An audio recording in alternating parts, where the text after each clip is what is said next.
the OST for game soundtrack for Mechanicus, Warhammer 40k Mechanicus is a fucking banger. Such good music. It's by the same guy who did the same guy who did this soundtrack did also the soundtrack for a game called Ixion, which is a space station manager, I guess. Yeah, you could call it that. Okay. Now, do I want some background music, or I could just leave this music. Maybe a bit lower.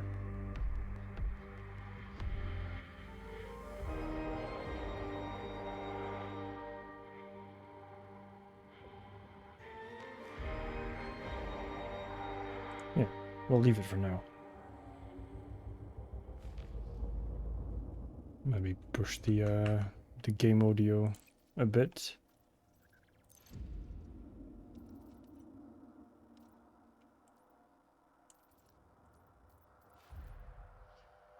There we go.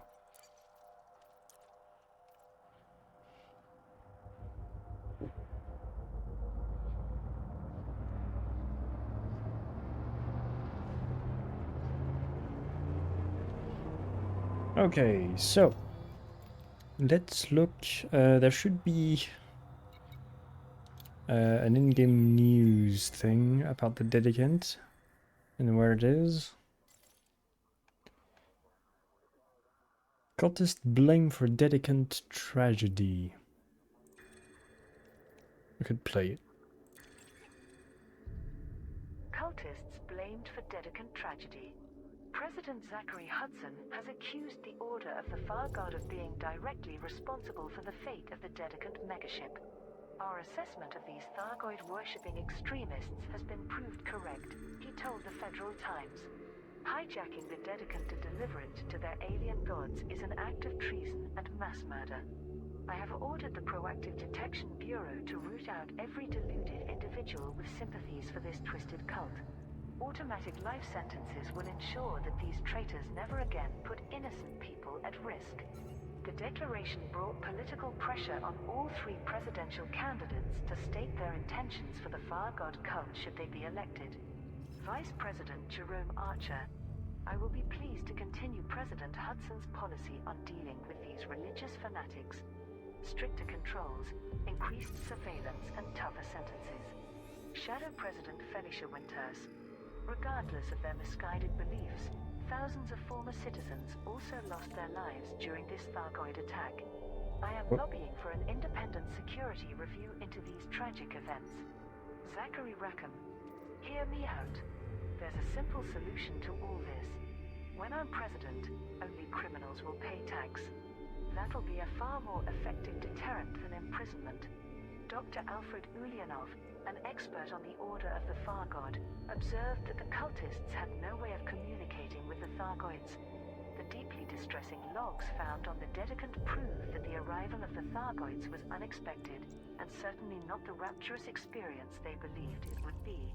The Federal Intelligence Agency is continuing to investigate the Dedicant in the HIP 19600 system. The Alliance's amnesty program with the Federation has been officially halted, but the Far God religion remains legal in most aligned territories.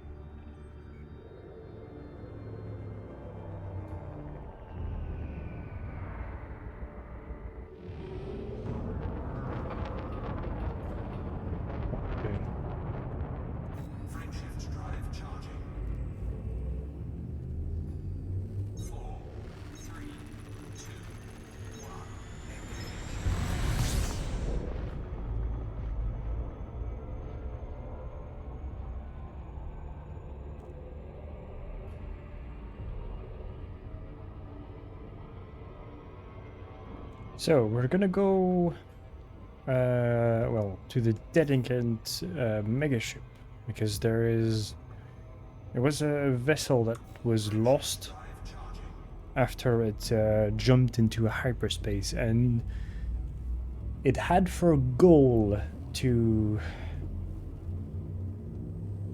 be friends with aliens, basically, but it didn't go very well.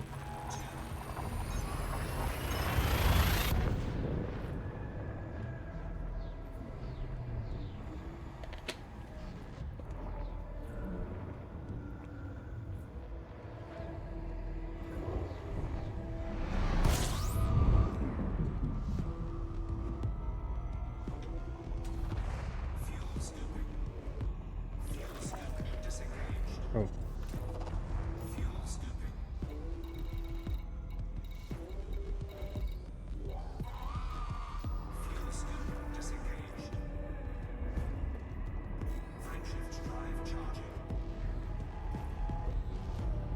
But yeah, if you'll tolerate me rambling for a bit, I'd like to talk more about the ending of Weird West. It's the thing about like all of these metaphysical questions, like about what makes you human, what does life mean, what does death mean, by an extent. Yeah, it's questions that I very much relate to.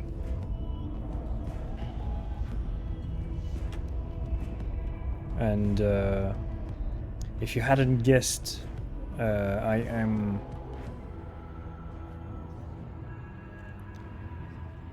well, it may not be obvious at first glance, but I am of the opinion that in general the way forwards for humanity is transhumanism. More precisely, the melding of man and machine, human augmentation and stuff like that. I am very much a partisan of this idea, and I think it would be the best future for humanity. And so if we can achieve that, like that's where I get my my idea of like where, you know, what makes you human, in the sense of where does the human stop and the machine starts. Things like this. And I find that very, very fascinating and very interesting. And it ponders also, it begs the question about what is the soul, what if there is a soul even, and what makes you you and not somebody else. Because everything you were when you were a child, you're not now, because every cell in your body, except maybe a few, like a very few, got replaced totally, because that's cells live and die, just like we do, just like humans do, and just like everything does. Like nothing is truly eternal,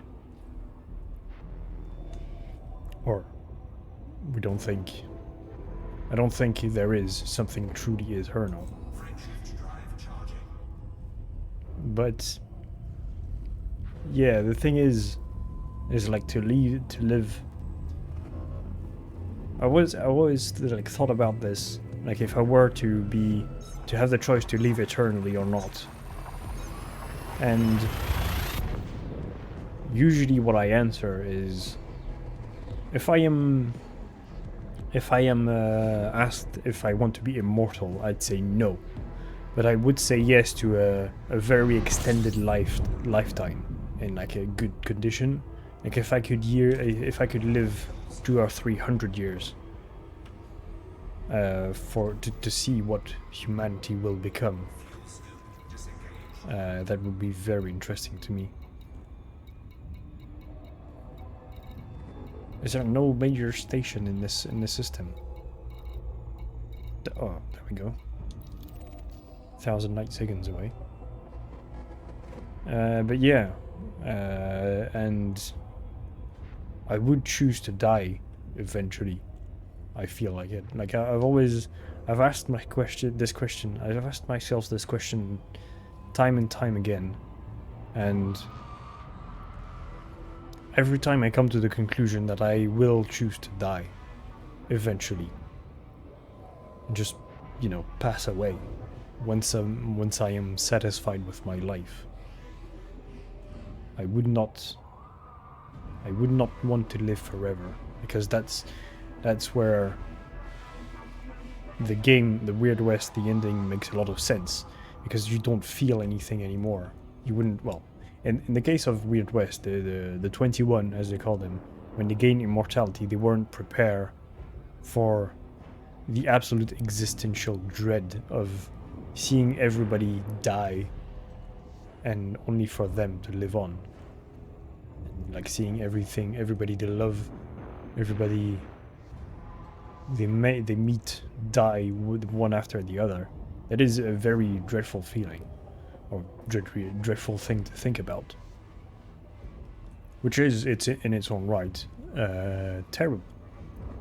Because, well, terrible. I wouldn't say terrible, but it is life. Everything lives and die, of course. And that's where also I have a particular view. I think I have a very different view than most people on death and what death means. I'm sure there's a ton of people out there that think just like I do, but I think the vast majority don't. Because humans are simple. We are simple machines. And simple being at the end of the day. And we tend to not really care about all of these questions. I think we just want to live day by day and do not think about it. But I want to. I want to. And I like... These questions fascinate me. They don't really cause me existential dread or anything.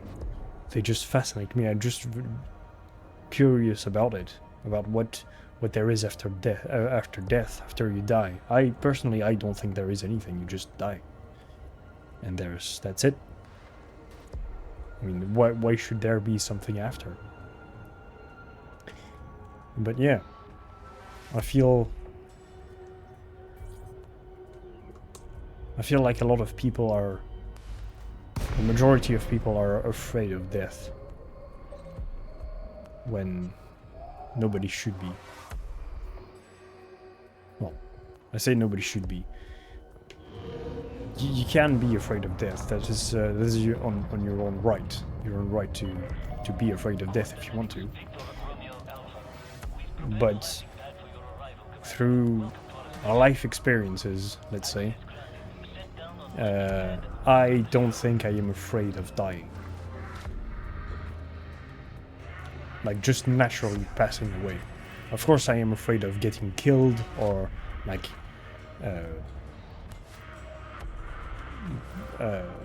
hit by a car. And I wish my death would be instantaneous, and I can't remember.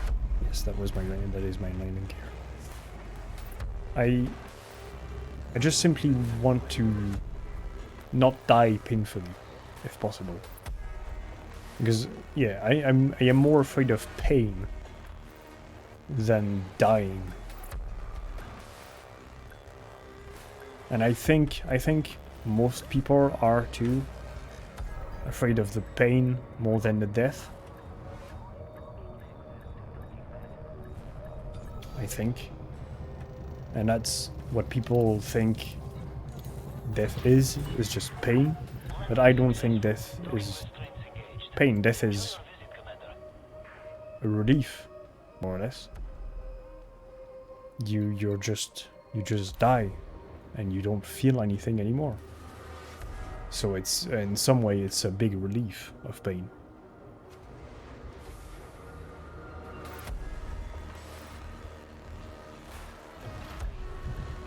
And I also wish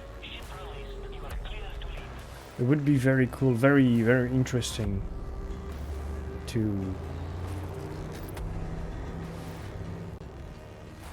be able to not feel at least once in your lifetime, because like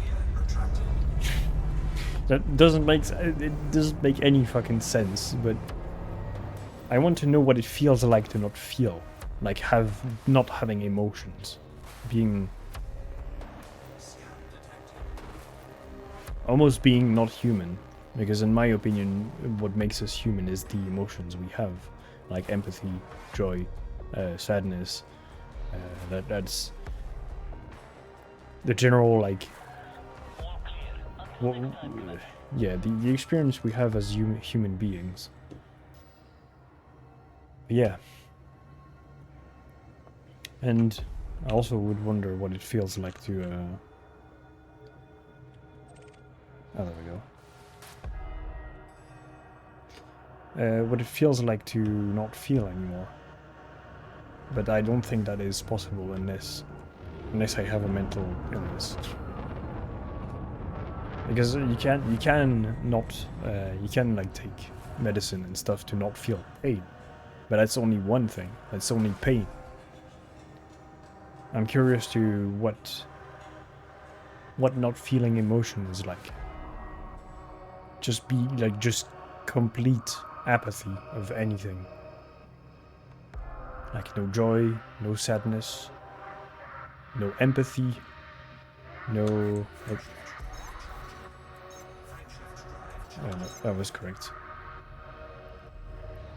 No... Like no anger.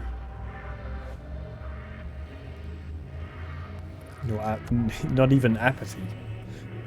You wouldn't feel that either.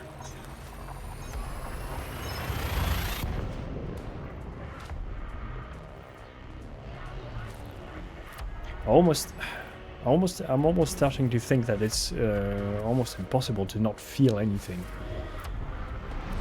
Because technically, apathy is a feeling. More or less, it's the feeling of not feeling, of not having any emotions, which is weird. But to be truly apathetic,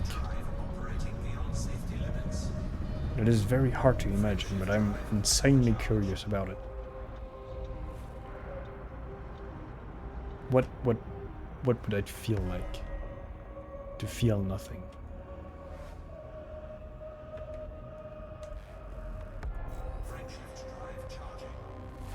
I really wonder.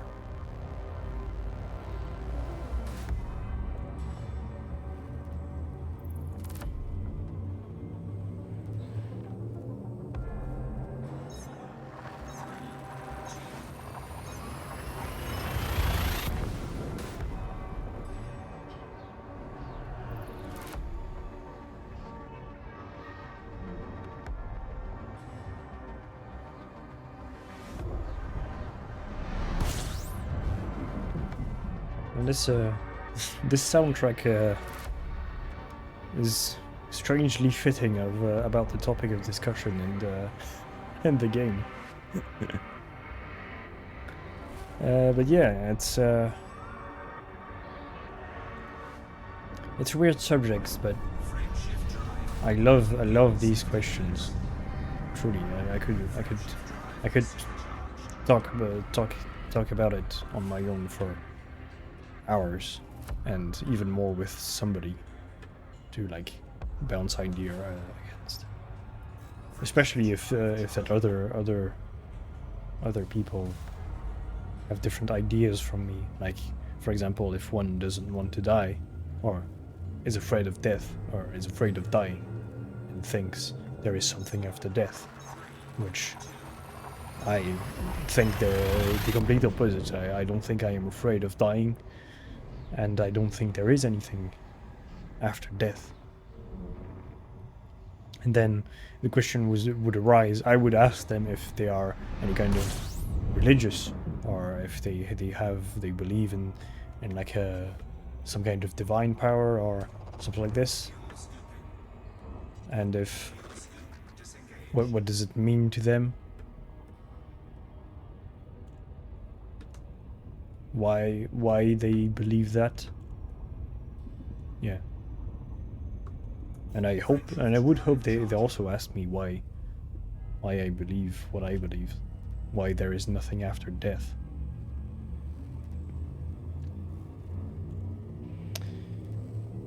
Why do I believe there is nothing after death?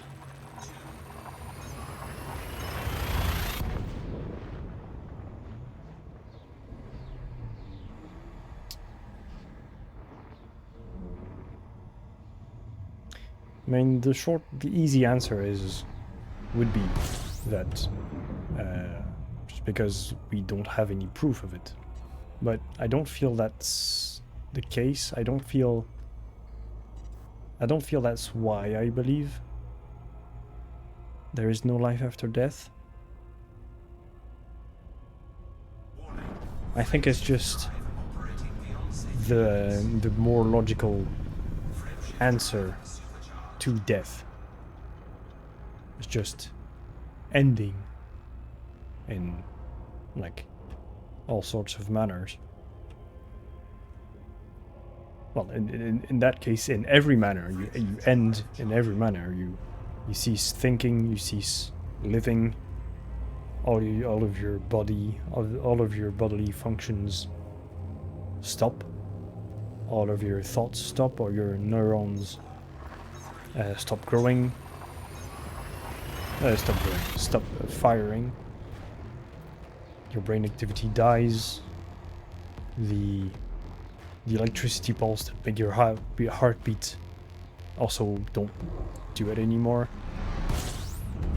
You even stop taking in carbon-14, which is how carbon-14 dating works, because it's a rare isotope of carbon that all living creatures by eating food, by living, naturally have a natural intake of. And by comparing the current level, and well, I should say before that that when we die we stop intaking carbon-14, and since we know the half-life of carbon-14, the decay rate, we can measure how much there is in the current time and how much there is in a dead body. Since we know dead bodies stop intaking carbon-14, we can determine when that dead body died, basically. That is how carbon-14 dating works. But it has its limitation, obviously, mainly because the carbon-14 levels across the history of the Earth weren't the same, and weren't always the same. So it has its limits. So that's why it has like a range of like a few thousand years, I think, at best.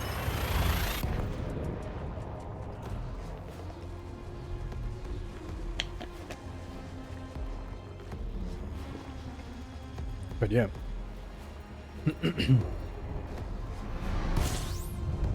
But yeah, to die, to me, to die is just ceasing to exist. You just disappear. And to me, I really think that is absolutely not a bad thing. To other people, it may induce like several really bad existential dread, because it is something to think about very hard. I need to be careful here.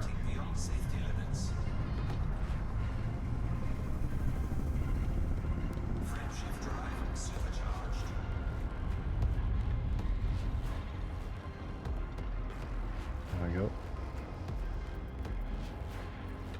But yeah, it's questions like this I really like. This topic in general.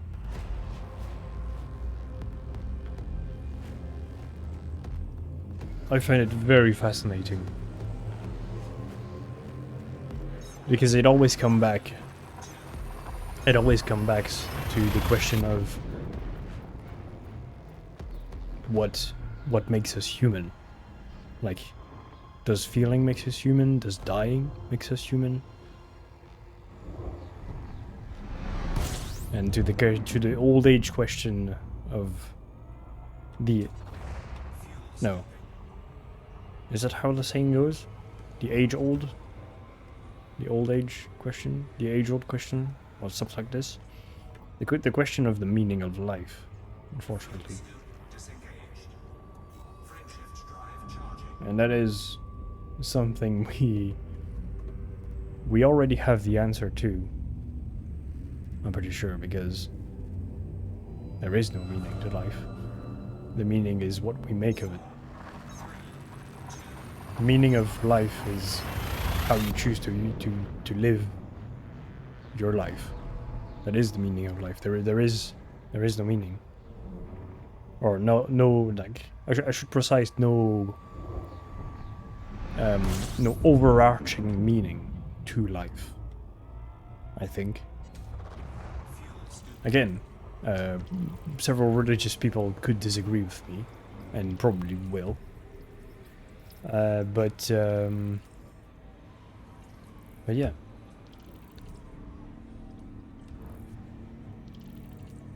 Also, well, if you didn't figure it out, I am not religious, and I dislike. Yeah, I would say I dislike religion, but not for the reasons. Not for the reasons that I think they're wrong and I am right. Just because of the reason that I think it brain rots people to a certain extent. So basically, I hate religion because it indoctrinates not everyone.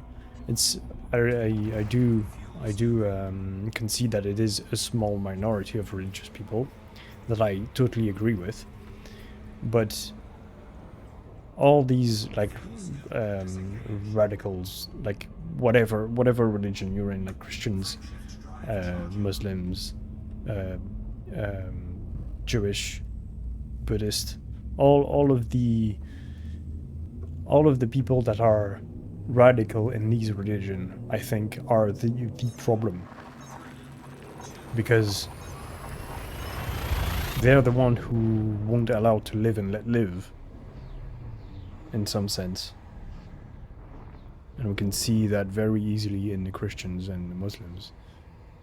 The Jewish I don't really know about, because I haven't been in contact with many Jewish people or Jewish religion that a whole lot.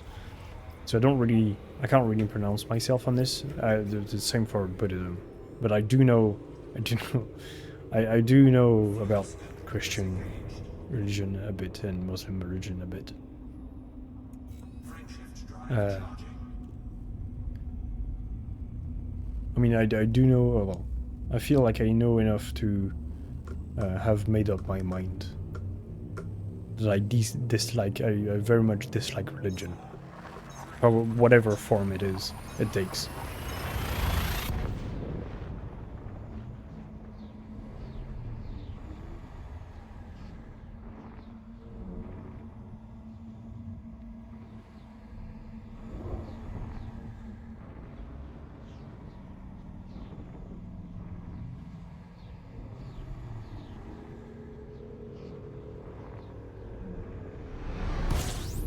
And also it goes to say that I don't think any of the religion are correct in the sense of they are the correct religion and they have like their god is the correct god or whatever.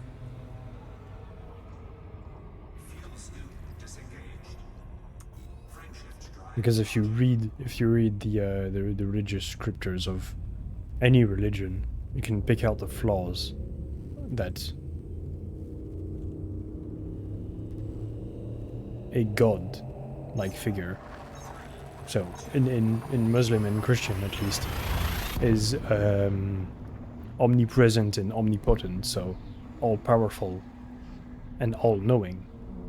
And that is, in these scriptures, he's describes it as such, or like many people, many religious people describe him as such, and it contradicts a lot of the scriptures saying, because it's something, when you are all-powerful and all-knowing. For example, we can take the example of the Christians with Adam and Eve. If God was all-knowing in the Christian religion, that means he intentionally set up Adam and Eve, and like whatever, like whoever of the two of them ate the apple and like started the fall of man and blah blah blah. Like he intentionally set it up because he knew, he would have known they would be tempted by it, and they couldn't. He would have also known, since he created them, he would have known that they wouldn't be able to resist.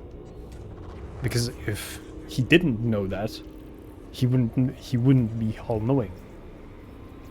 So there is a flaw. So he cannot be all-knowing then. But that's just relating like the God they describe to the scripture.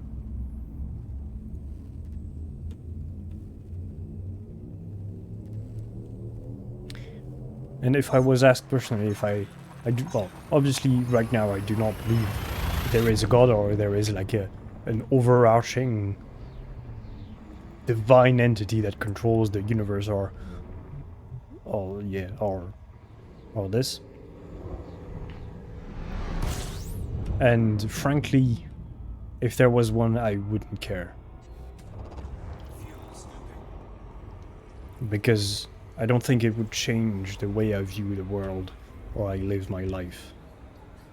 I wouldn't suddenly dedicate more time to like worship, or I guess worshipping that God, whoever he may be, or he or she or it may be. But yeah, fucking ramblings. That's what you get if you when you let me, when nobody's in chat and nobody's listening and I ramble to myself. It's kind of fun. Yeah, if anybody is listening, please do intervene in the chat. Please do. I would really enjoy discussing these topics with somebody, because it's always more fun to have different point of views of different people. Or if somebody's watching this on YouTube for some reason, yeah, please do either comment or come and see me live. Please do. You are welcome to ask anything and talk about any topics. And if you ask me my opinion on anything, I will give it to you. Oh shit. There we go.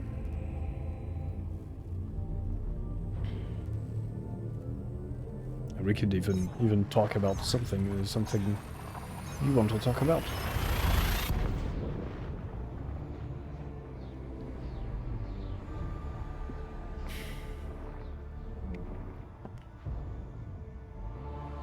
But all in all, I'm pretty. I think I would have an interest. Oh, what's that? Is there a? Shit. That's the button. Oh yeah, it's near the zone. Okay.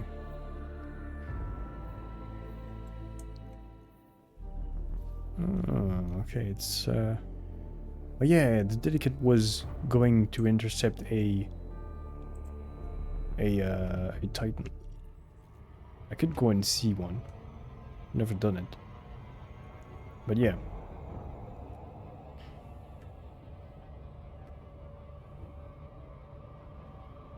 Also, it should be in the rules of the chat. You can talk about any topic. I'm pretty sure I wrote it down. Yeah.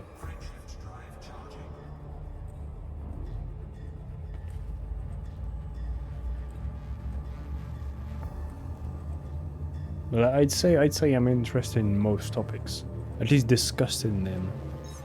I may not look into them, but it's always fun to discuss things and to theorize and think about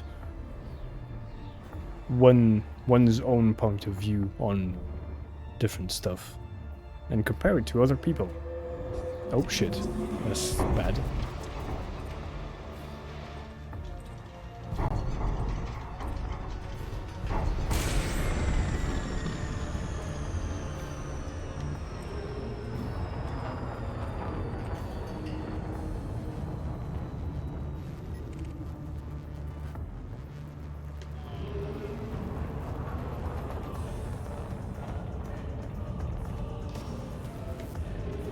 Music is strangely fitting.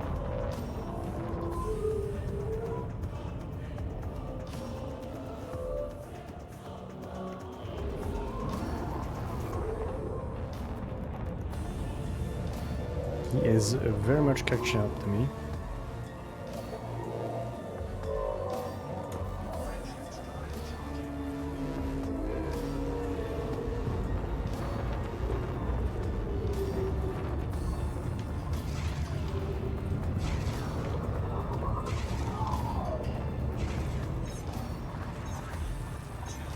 Yep, I was getting attacked.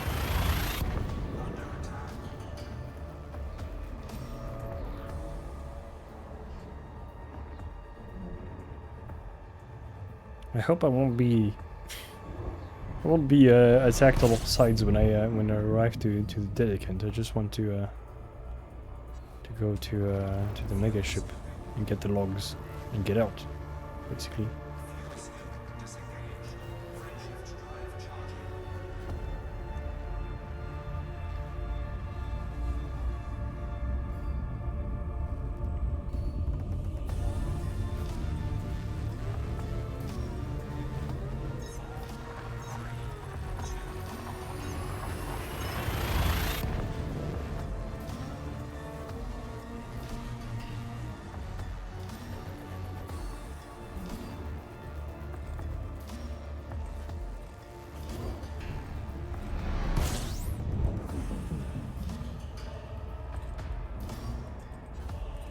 There we go.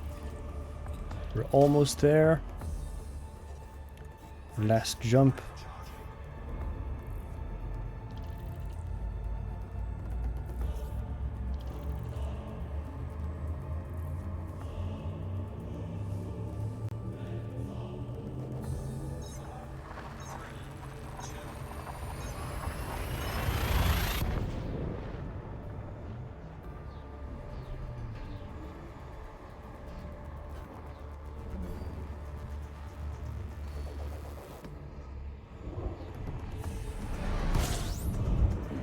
Okay.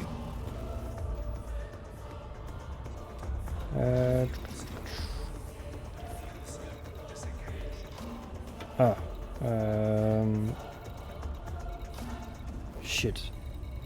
No, I can. I'm pretty sure I can. What's the button to change fire groups? This one.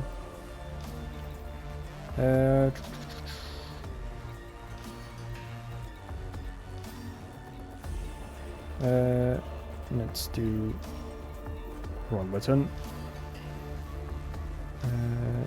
This and this. Okay.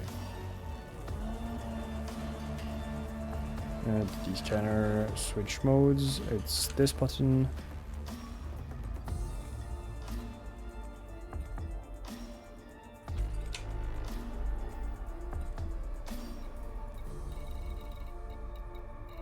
Okay. Do I need to go in the EFSS? How do I do that again?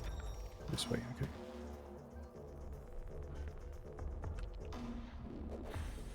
Oh, that's the fleet carrier, okay.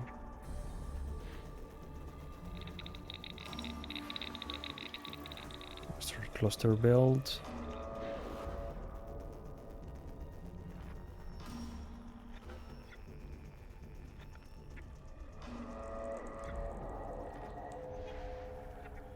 Jesus Christ, what's all of this? Transient signal sources. Degraded emission. Gas giants. Where is this? Is it thrusters? That's fleet carriers.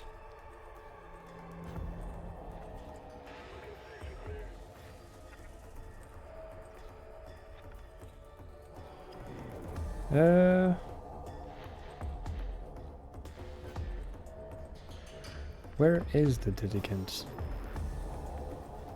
Or should I say around which planet is it? I'm just discovering all the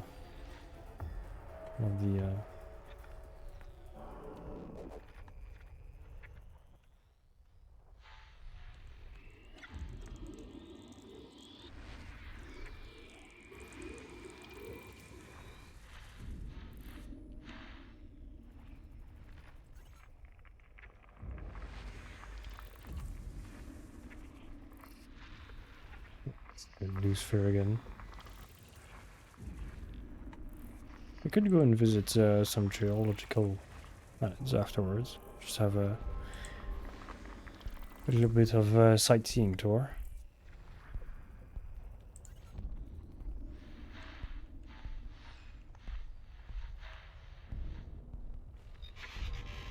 Whoa.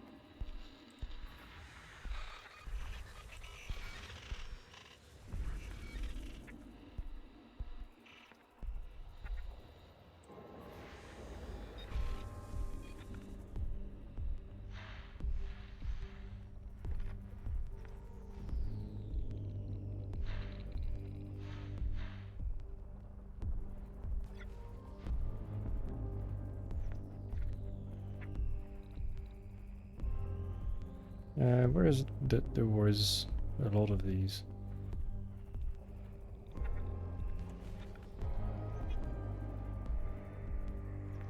Was it there?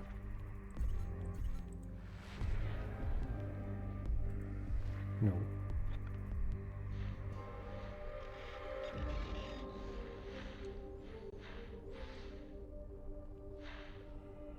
Damn, it's been so long I've done this. I don't really remember how to do it properly.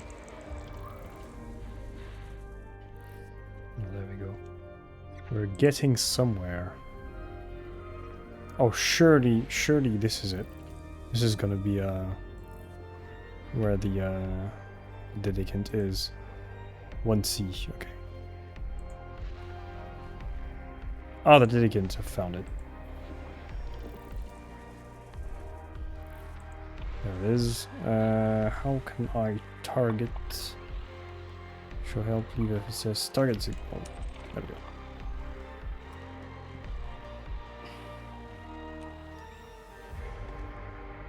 Okay.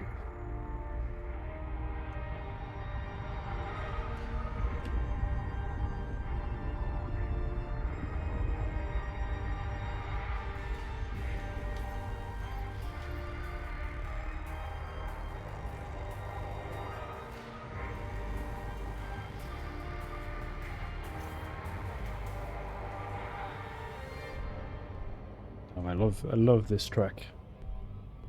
And that soundtrack.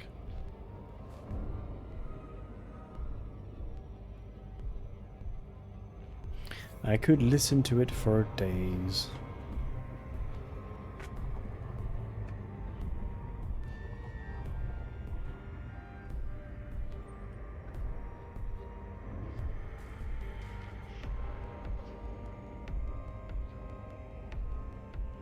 Ah.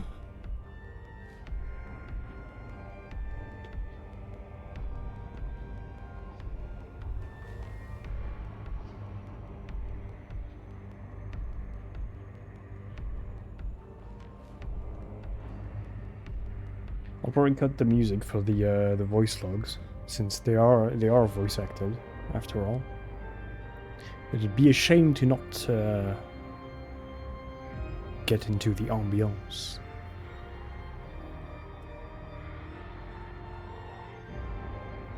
And for once, the music doesn't really fit. It doesn't fit what we're gonna see and what we're gonna do.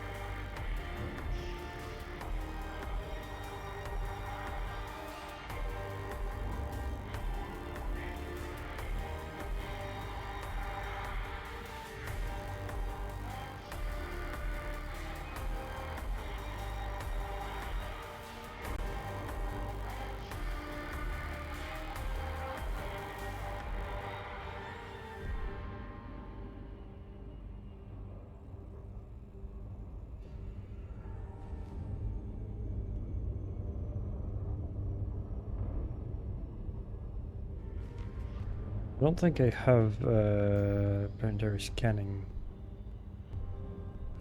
No.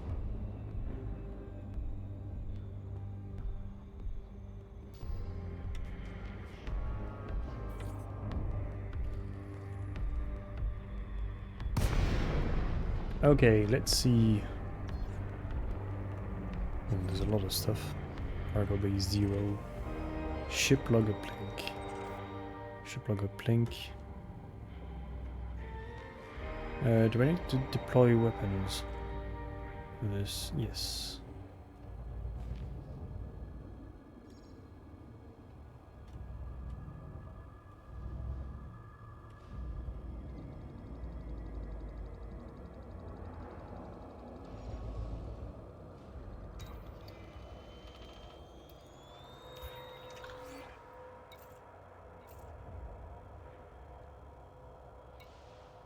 Desmond West, 1 out of 2. Let me cut the music. Oop. And that'd be play.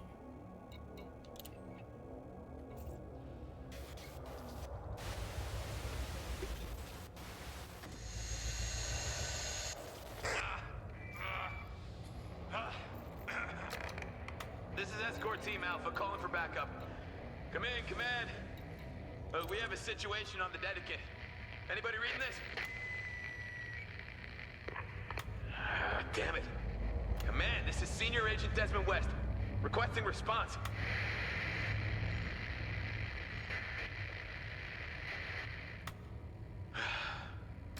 Attention, FIA personnel. I'm broadcasting on all known agency channels. We have an emergency situation on the megaship Dedekind. There was some kind of a trap embedded in one of the communal areas. It went off like a flashbang. Full sensory overload. Took us out for a few minutes. The cultists must have known all about it, because by the time any of us had our shit together, most of them had escaped. Mason, Bukowski, get them over there with the others.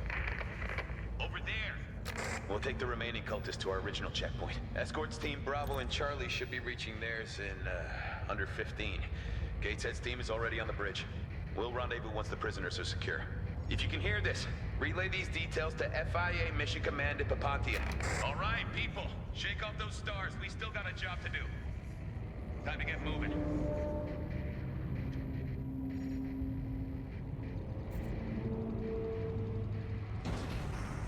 Oh, you gotta be kidding me. Come in, Command. This is Escort Team Alpha. The Dedekind's hyperdrive has been activated. Repeat, the hyperdrive has been...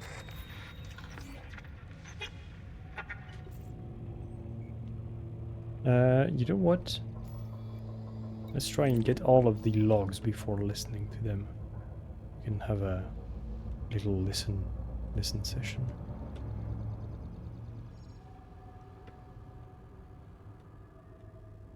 So there is no more music, so all the ambience is from the game. And me crashing into the wreckage. Okay. Next.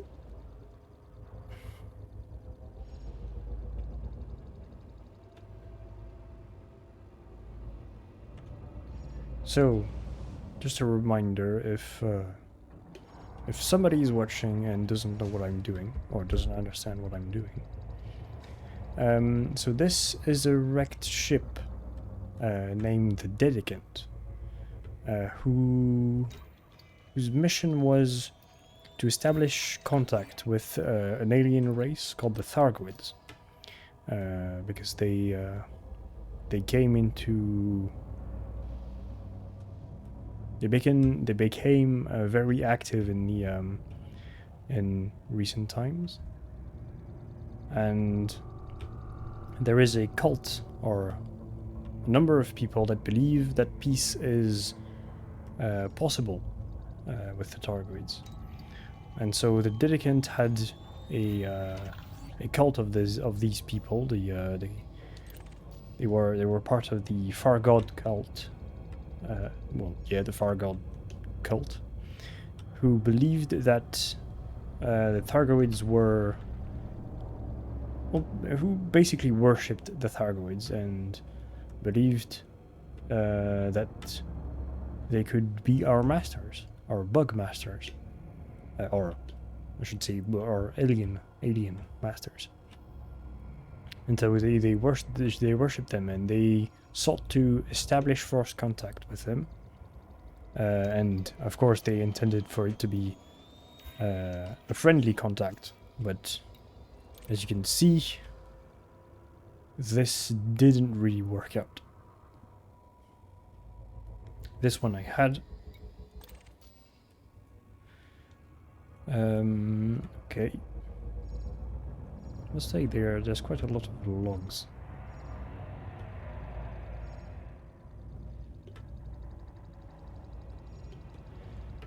But yeah, as you can see, they got attacked, and all of these green scars on the ship are the typical signature weapons, weapon fire of the Thargoid. So they got attacked by Thargoid and destroyed by Thargoids. The same aliens they wanted to make contact with, friendly contact with. But obviously something went wrong. Or it looks like something got sabotaged. And yeah.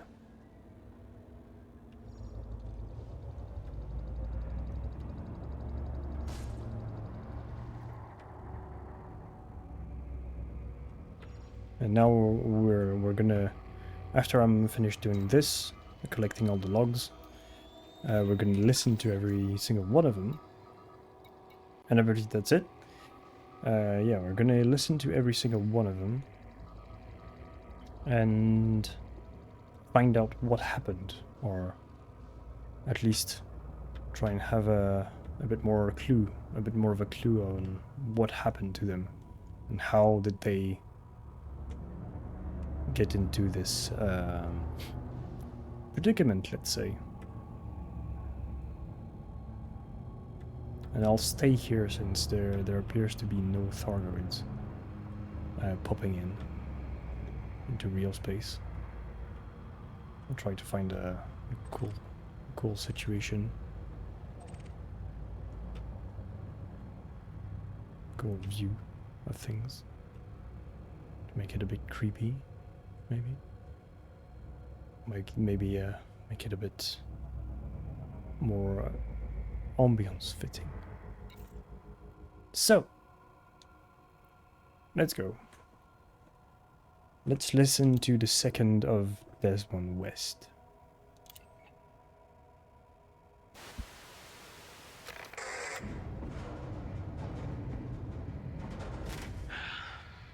Someone doesn't want us going this way.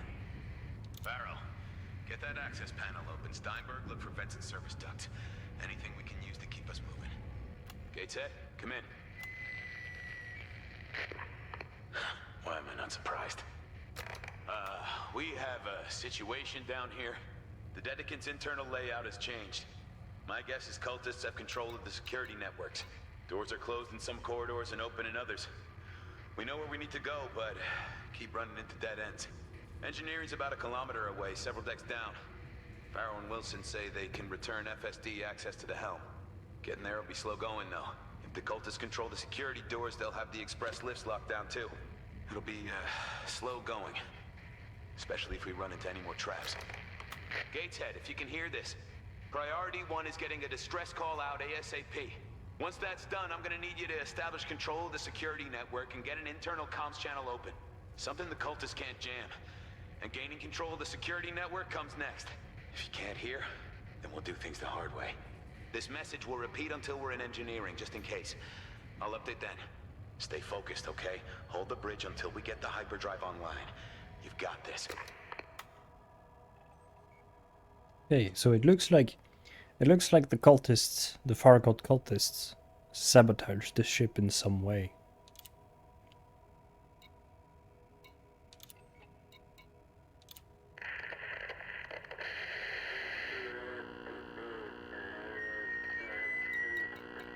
It appears our destiny lies far from the shackles of the federal oppressors.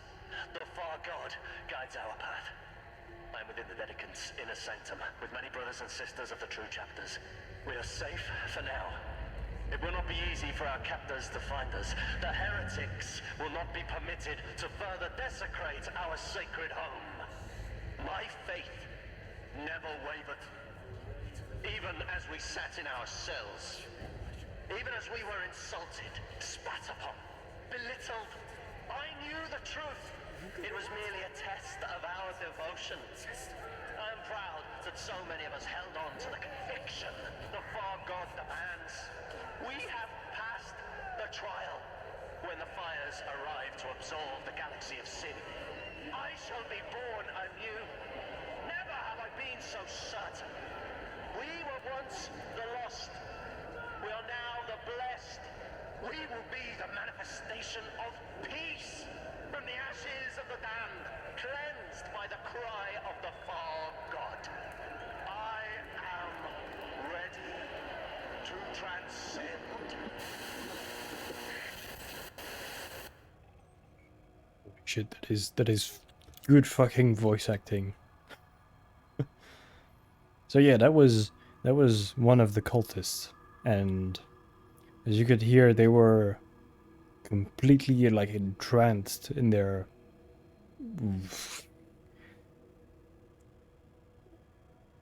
yeah, I don't know the word, like ravenous belief or whatever it is, the correct word is. So that is going to be from the same person. The ninth disciple brings word. Our prayer has been delivered to the void. I await the heralds of the Far God. In our time of need, we ask our blessed Savior for protection. I have tried to convince our fellow humans of the paradise which awaits us. Offered a place among the faithful, only to be burnt by rejection. I implored the unseen to open their eyes. As we were incarcerated, we extended our hands. When the fearful hunted us, we tolerated their wickedness, even as they took our lives. The Far God sees all. But today, as the Federation seeks to herd us like mindless cattle, we dig our heels in the dirt and deny them their illusion of control. Soon, the heralds will receive our offering. A signal broadcasting the songs of their vessels, a token of our faith. We will enter our pods to dream of paradise. My hands quiver with excitement at the beauty awaiting me in slumber. What happens to our physical bodies is of little consequence. We have already been martyred in the minds of the lost.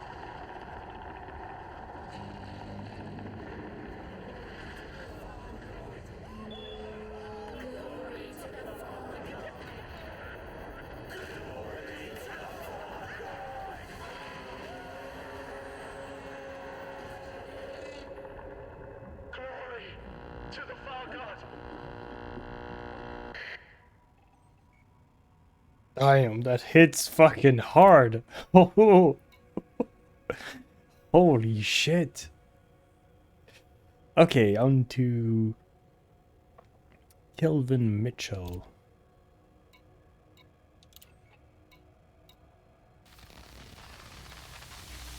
I have reclaimed control of the Didicant's sacred dicks for you, my savior. Let me be an extension of your will. Grant me the strength to keep your devoted servants safe from harm. Glory to the Far God. I did it.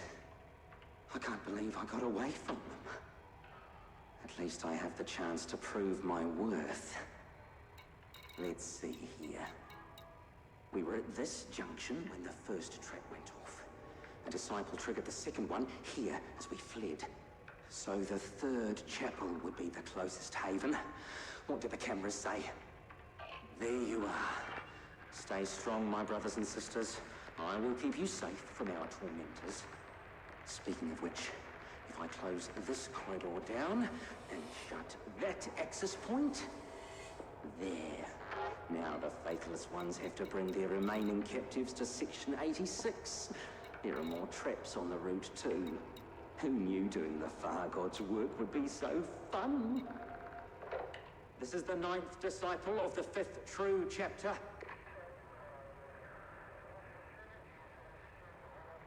Yes, disciple. That sounds like an excellent idea.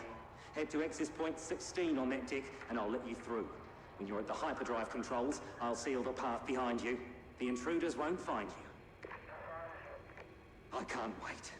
May the Far God watch over us. We're finally going to do it. After all these years, we'll be free from these disgusting people who hate us so much. Well, you can all kiss my ass. You won't be missed in the next life, I'll tell you that much.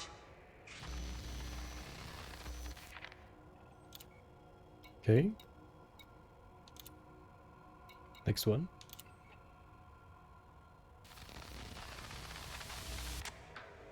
Where did you go, What is your little gang planning?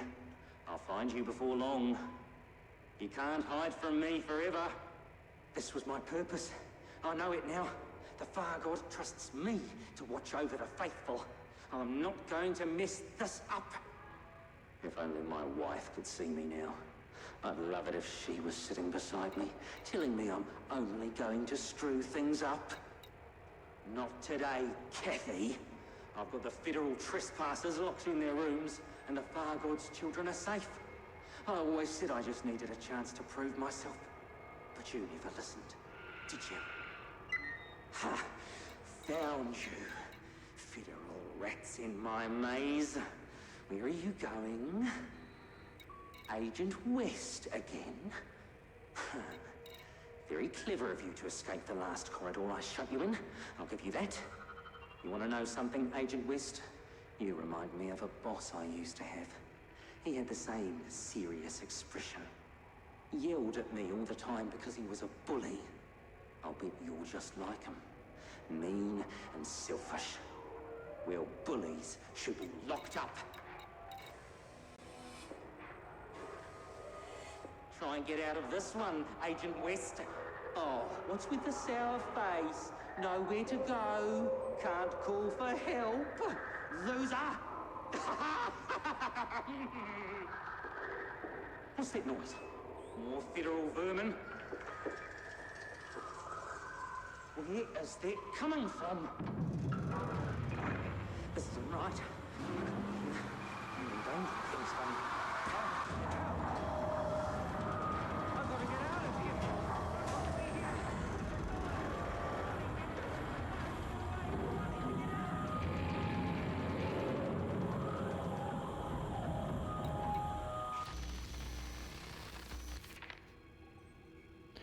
Okay, so it sounds like there was well, it sounds like there was a rebellion of some sort, and they got attacked by Thargoids just after, or during that.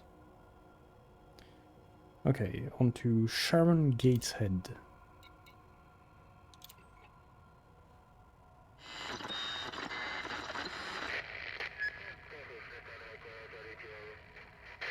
Roger that. See you soon. What a mess. Damn cultists. This ship is infested with traps. Non-lethal, thankfully. We have some sore heads out there, though. Here's the plan. All 3 escort teams will secure their remaining prisoners before sending a squad to secure ship operations. Alpha's heading to engineering to bring the hyperdrive back online. Bravo will go for the power plant. Charlie's taking the system network hub. As for us... well, we're as useful as a chocolate coffee cup. Remote access to almost all ship functions is disabled. Life support is all I can change, and I ain't touching that. Not with the luck we're having right now. Internal comms is still working for now, but nothing's making it external. Truth be told, their whole comms array is a mess. Just a bunch of pre-recorded messages preaching the Far God's garbage. Good thing we brought light sticks. This place is gloomy. Oh, stinks as well, like something peed in all the corners. I know the Thargoids prefer ammonia worlds, but why make your holy ship stink like one? My husband likes red wine, but he doesn't shampoo with it. What have you got? Gotta take a look at this. Okay.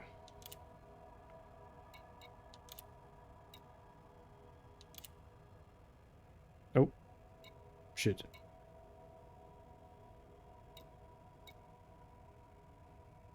Oh shit, did I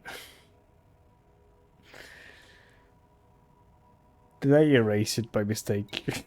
Fuck. Fuck it. On to another one, Sophie Brandt. I think this is the interesting one.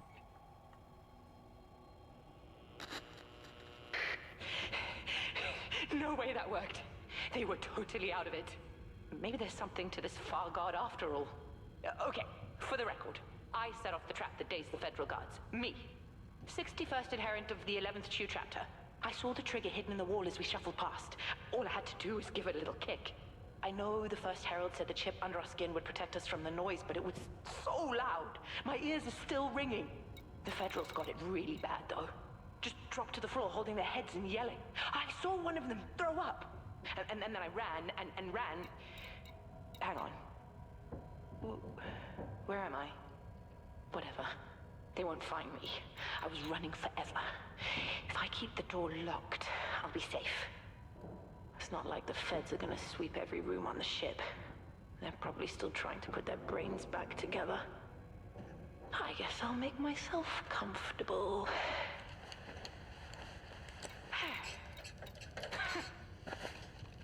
Ow!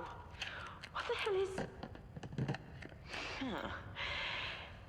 Nice. Contraband. Well, I can see why someone would need a break from spreading the good word. Your secret's safe with me.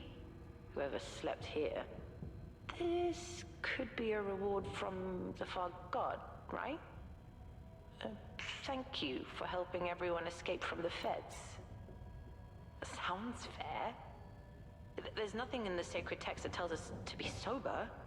What would be the point if the galaxy's gonna burn anyway? Yeah, she's not wrong.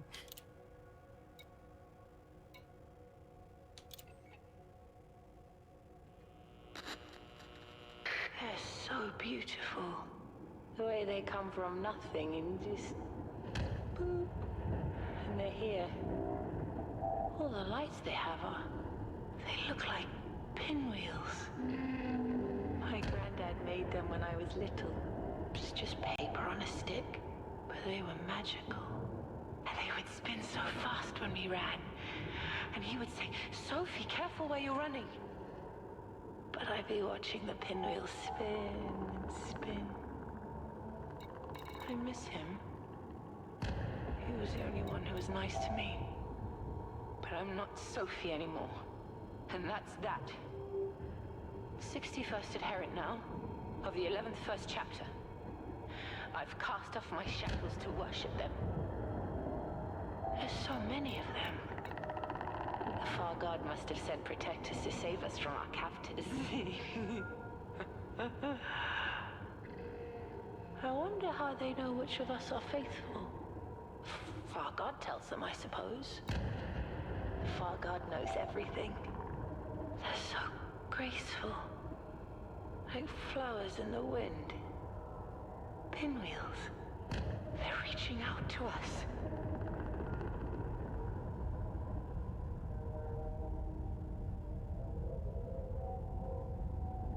Everything the Herald said was true. I see it now. It's so beautiful.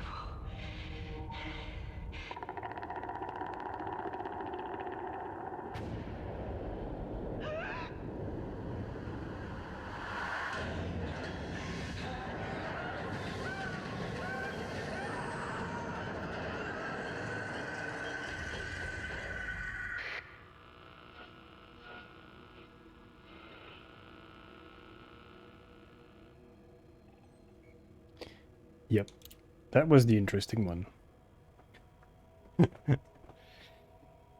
Ah. Okay. So it does really sound like they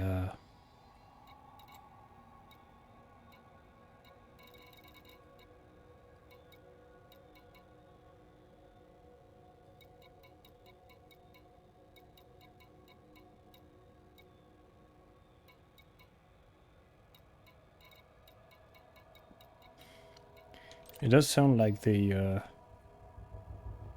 something came in the vessel. There's like several hull breach and stuff.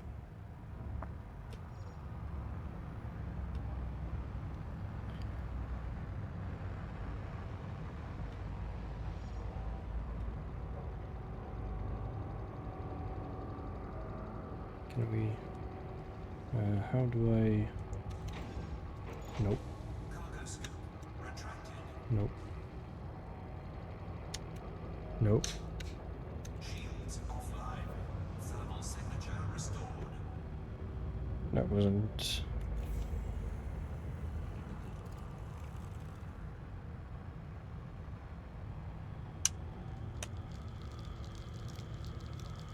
How do I? Heatsink deployed. Flight assist off. Flight assist on.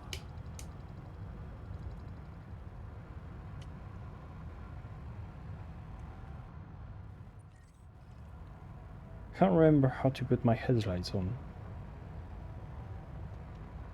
It's not this. I put the night vision. Sure, it'll help.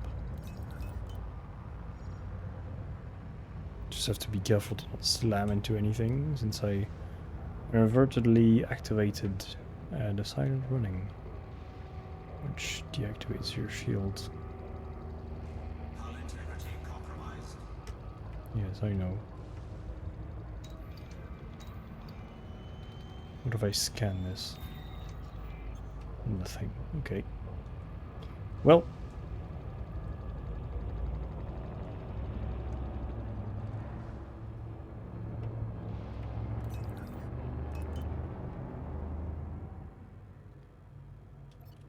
I guess that's it.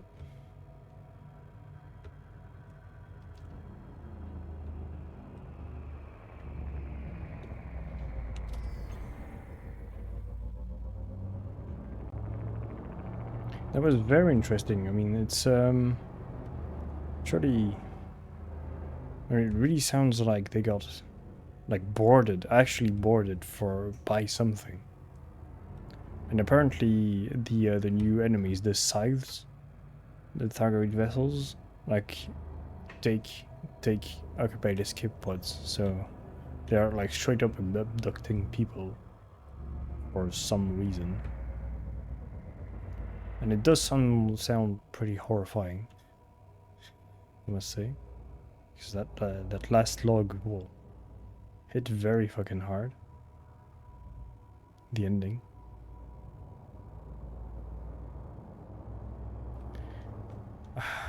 To be fair, I really can't wait to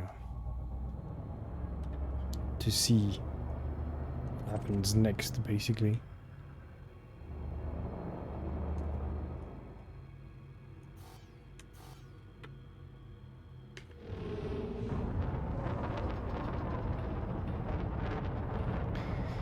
really wish something I wish would happen is that because there is like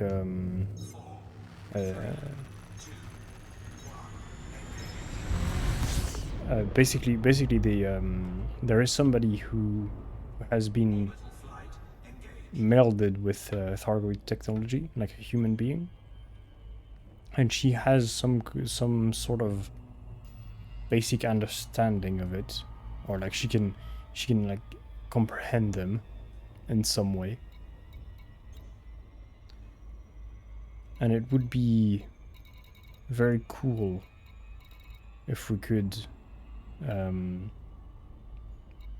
at some point choose to meld, like augment our bodies, our human bodies to pilot Thargoid ships. That would be a good way of adding a lot of ships at once.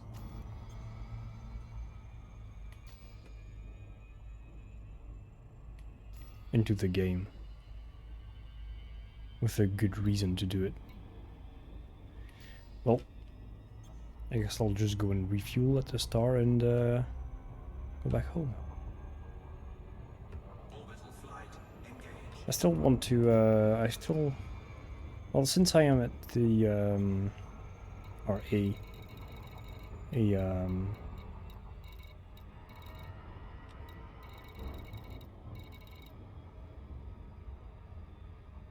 there any Thargoid controlled base?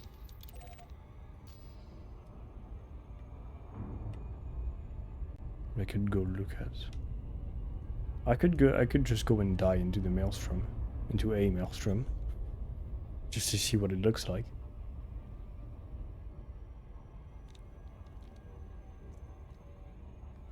But yeah, that would be a cool option if they gave us to like basically split the people, so that the people do choose to meld with the technology, the Thargoid technology, and the other players who choose to stay human. But I guess that would be cutting the player base off, in the sense of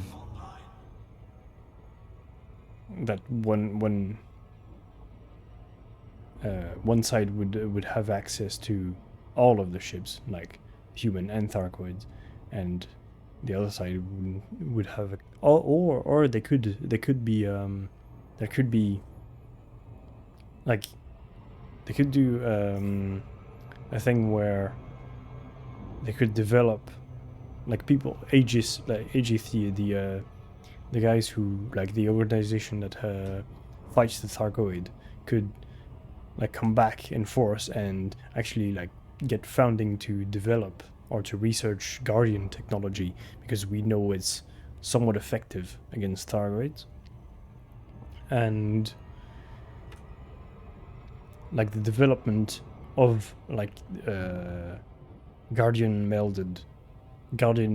human melded technology, and have these ships available to the other player base, like the same number of ships in each, like Thargoid-like ships and Guardian-like ships. That would be very cool. That would split the player base and de facto create two clear factions, but I think that wouldn't be a detriment to the game. And it would encourage more PvP and open play, which I still won't engage in anymore, because I just grew bored of it. But yeah, I used to do PvP quite a bit, but I just don't feel like it anymore. But yeah, that would be a very cool idea. Hard to execute, and they'd have to develop in parallel, like release in parallel, basically several ships at once for like both factions.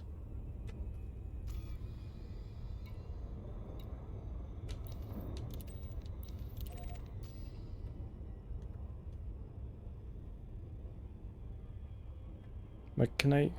Oh no. Oh, there is no. Oh.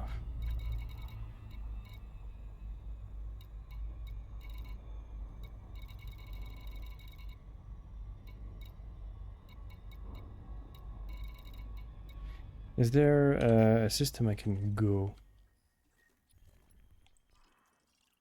There is no colonized planets. No.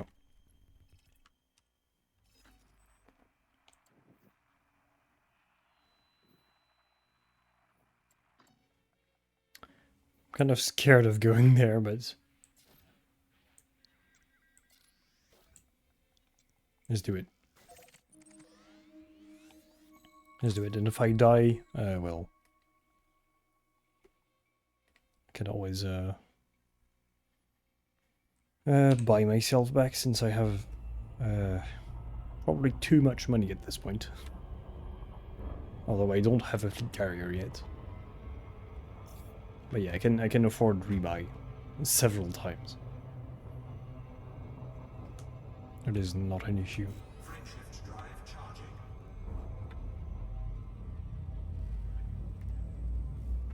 I would like to engage. Yeah, the thing I was looking for was to engage into downed settlements with like Thargoid revenants and stuff.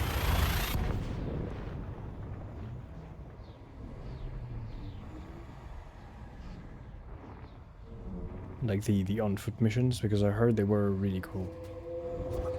Shit again.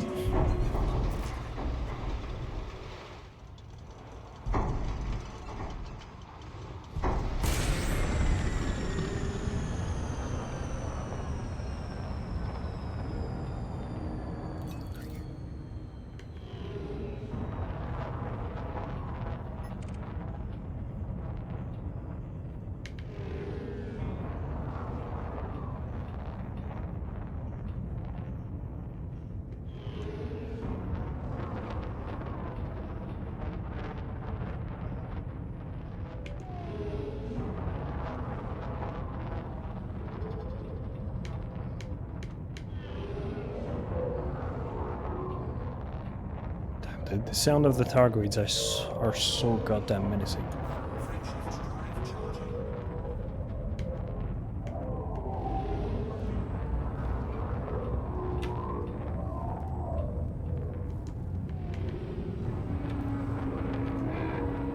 Woo!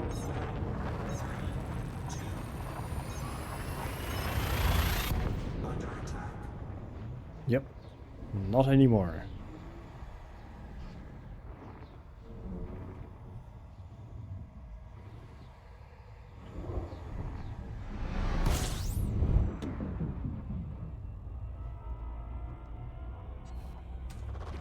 Fuel scooping. Fuel scoop disengaged. Nope. Frameshift drive I charging. always pressed the wrong fucking button.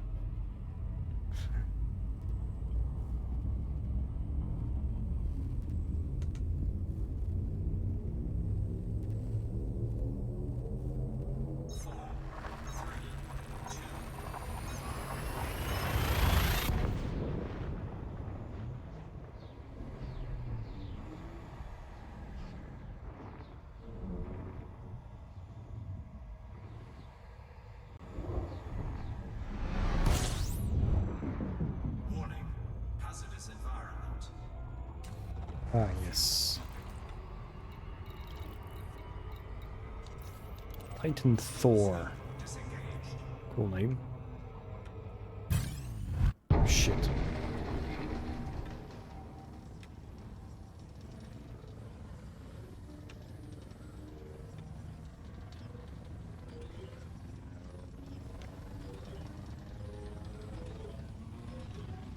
I'm gonna get pulled out.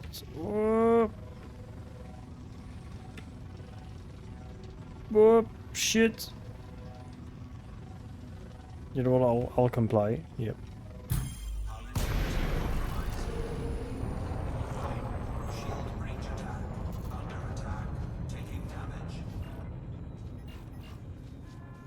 Jesus Christ, there are a lot.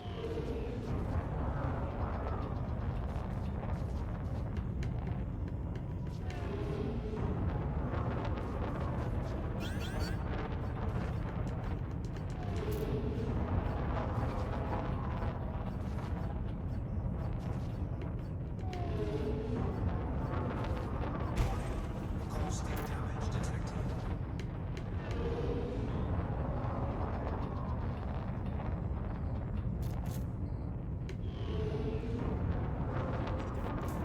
Well, the good thing is that I can Drive charging. outpace them, even in my Corvette. 4, 3, 2, 1. Taking damage.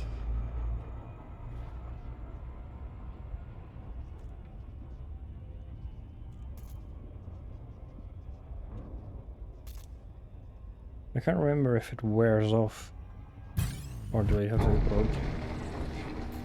And that's not gonna be possible.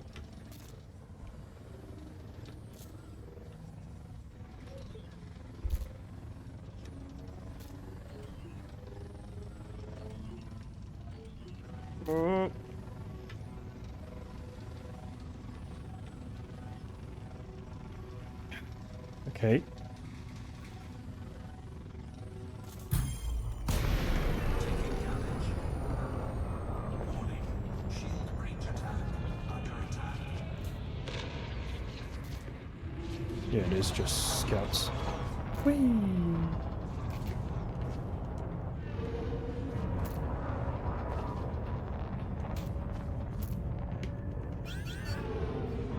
I might try and burn it off.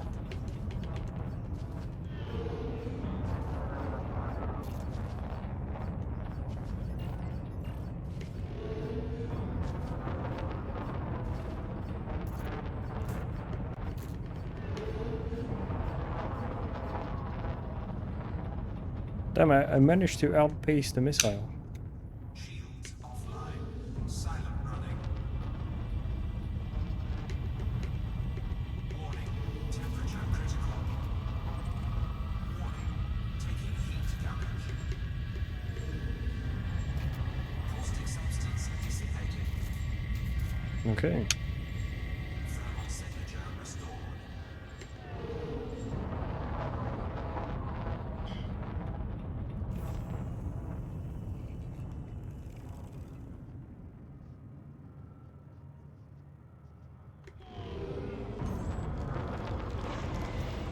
Heat sink deployed. What does this do? Okay. Okay. I'm just gonna get out of here. Nope. I'm too used to going to M for the map. Let's go back. Here, yeah. It's not far away.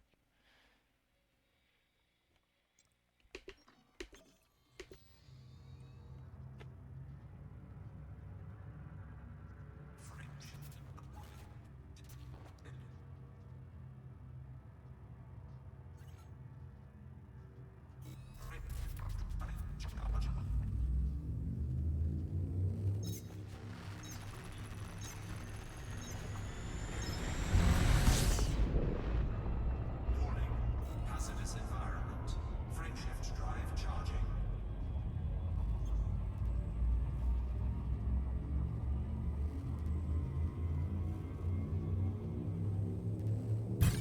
Oh, fuck. There we go. Got out.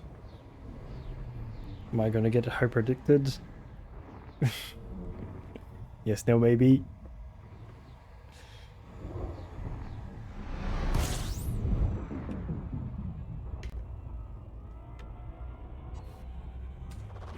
Fuel scooping.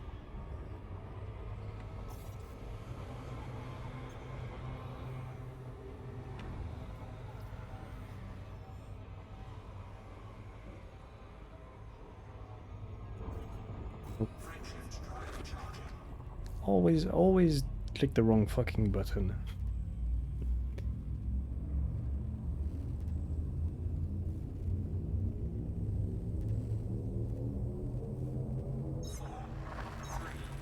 Let me put the music back on. I've been just thinking about the like the thoughts have been brewing in my head about the Dedicant megaship and what this could entail for the next chapter in the story. But yeah, it could since it really sounds like they got boarded to me. But yeah, it could maybe it could come to a crescendo of actually fighting. What would be really cool is if we find a way to get into the Titans and like basically perform a boarding action. Basically perform boarding actions against the Titans and disable them from inside. That would be very cool, and that would involve actually fighting Thargoids, like on foot. That would be very, very cool. And I reckon it would be, as usual, like Frontier would fucking absolutely nail the sound design and the ambience.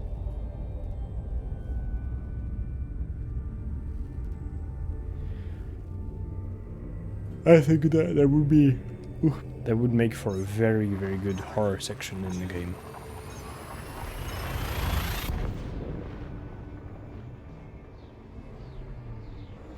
But I mean, so far I didn't engage in the war myself, and I didn't really go and farm Thargoidan materials at the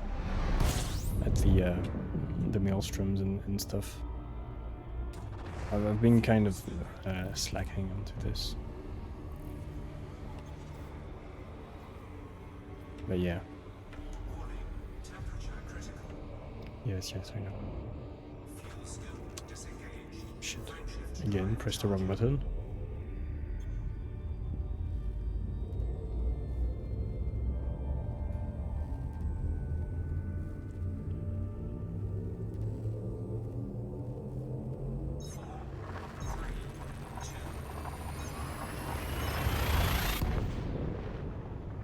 Oh yeah, apparently there's also ground things that have grown that weren't there before.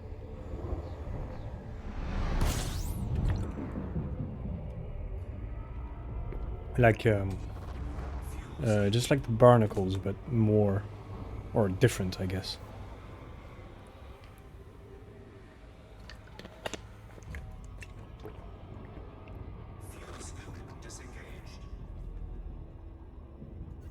Shit, again, wrong button. I swear, I will get it. I will get it someday.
Okay.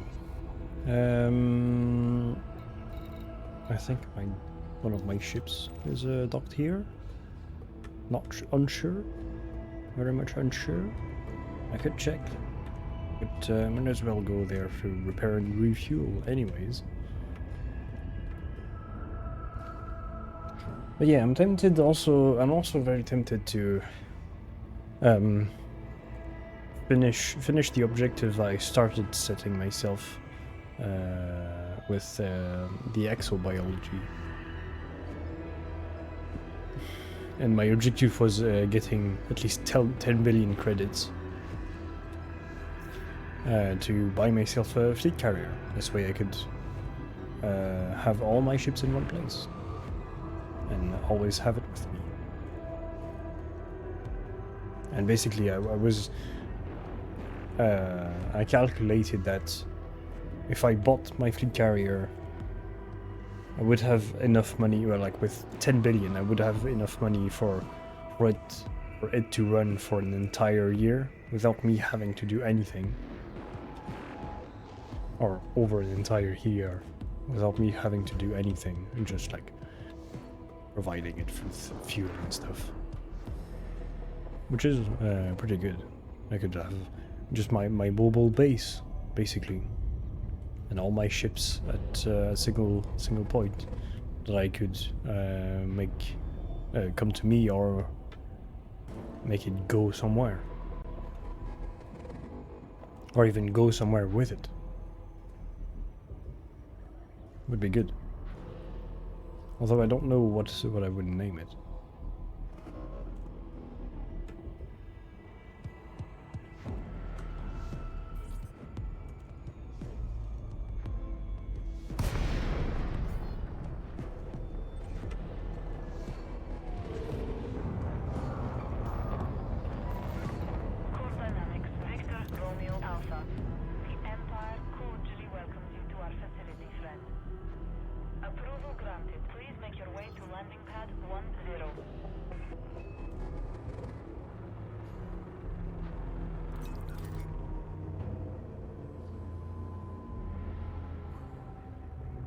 Scan detected.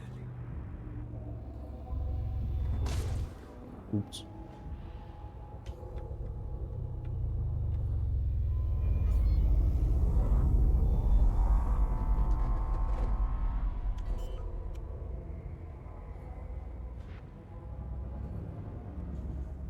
Landing gear deployed.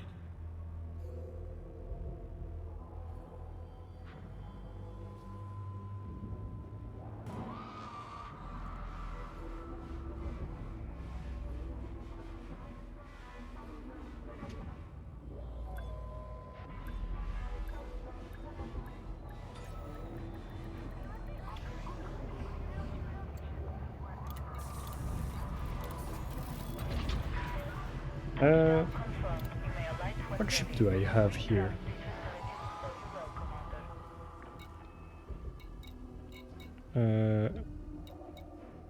Shipyard. Oh, my Type 9.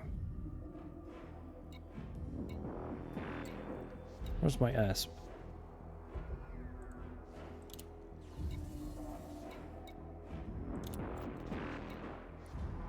QBO.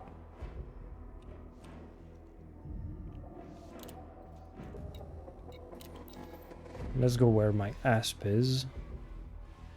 Boop.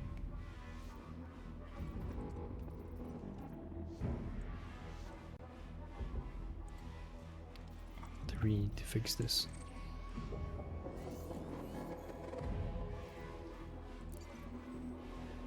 Okay. Launch.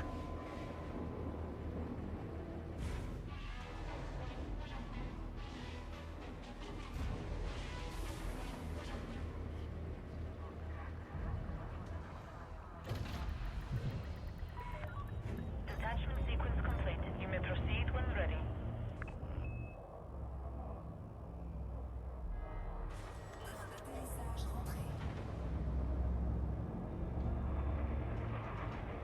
What?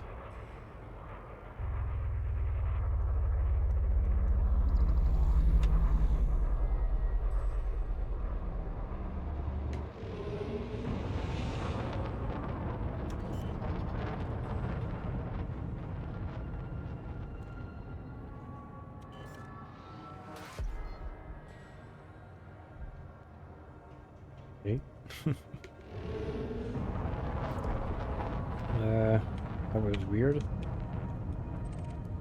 Why did I get the female ship voice in French when I thought I had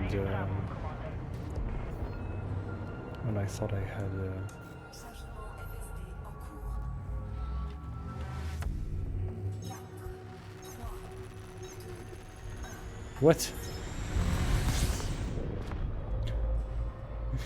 The fuck? What did what? Why did he... Okay, that is weird as fuck. That is a bug, confirmed. Quite a funny one, but...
What other music do I have that would be worth listening to?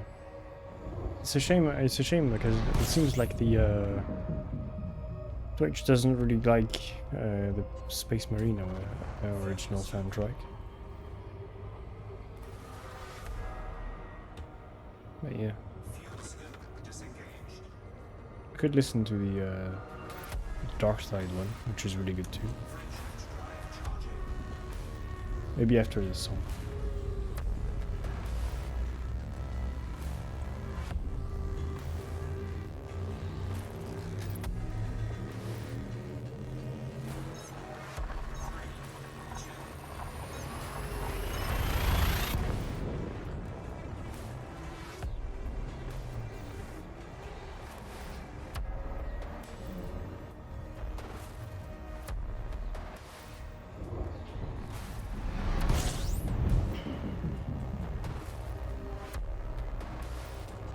Might just start and go do an exobiology run.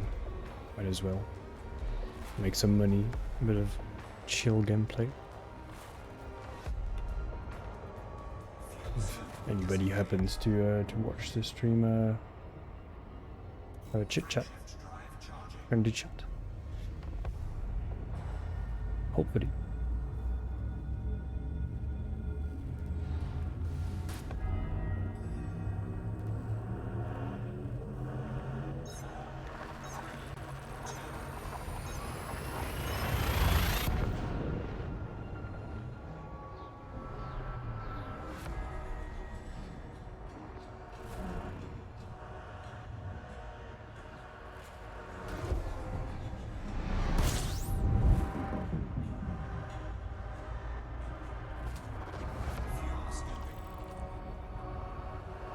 And yeah, well, for the record, I guess, I'll split this this stream into two afterwards, and put the ending of Weird West in a separate video inside of a playlist, like all the other streams of Weird West, which are on YouTube.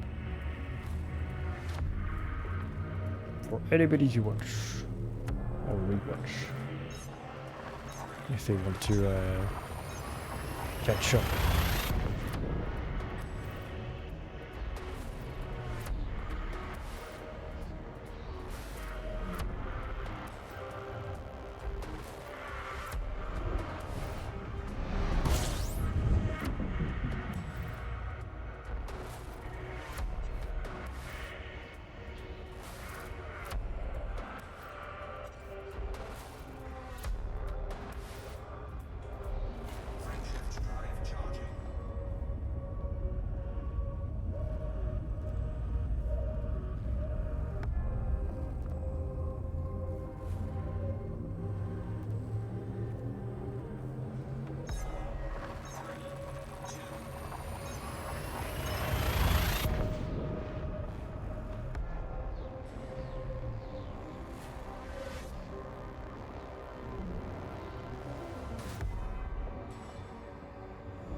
Now that I'm listening to the soundtrack of Mechanicus, I kind of want to play the game.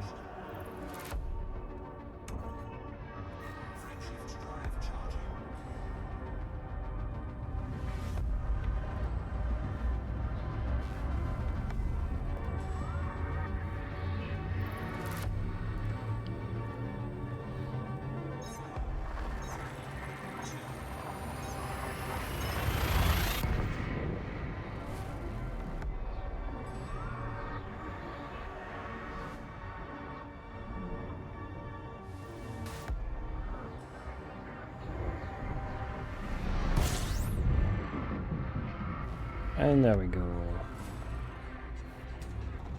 Last jump.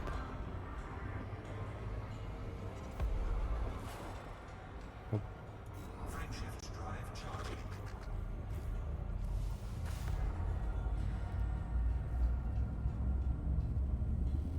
When we'll dock at the spaceport, I'll just go for a pee. Quick.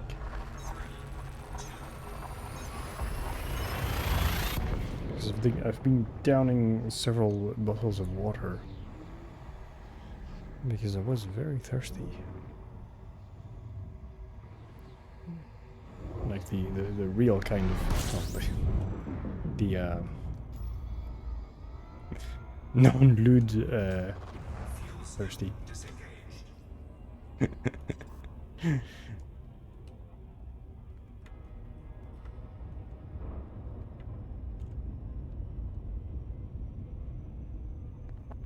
Speaking of which,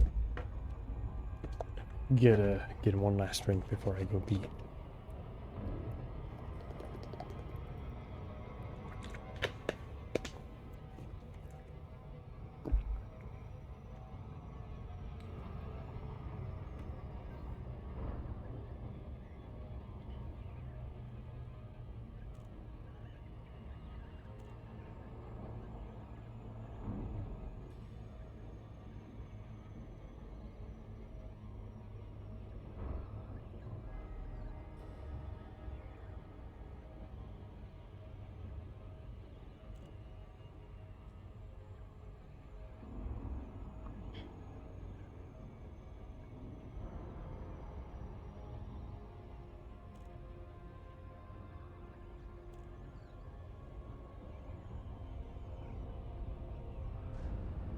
Looks like I won't do the loop of shame. Good. Good. Oh, something's going on.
Damn, that was a clean entry into the starport.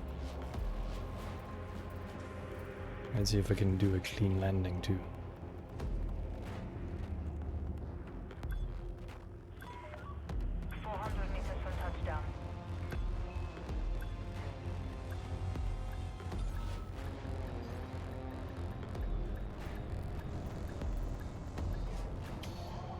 That was almost perfect. Touchdown confirmed. You may alight when ready. Our facilities are at your disposal, Commander.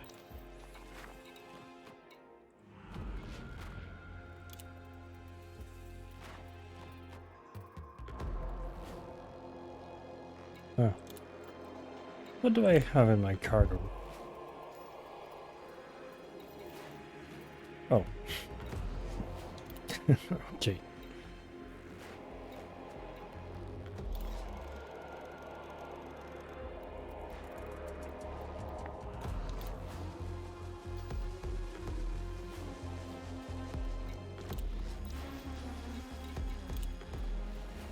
Let's take this.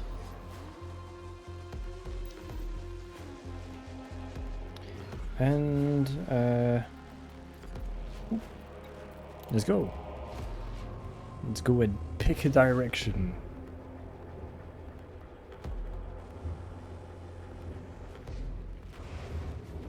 Let's pick a direction, a random direction on the galaxy map, and just head straight for a couple, maybe like a couple hundred light years.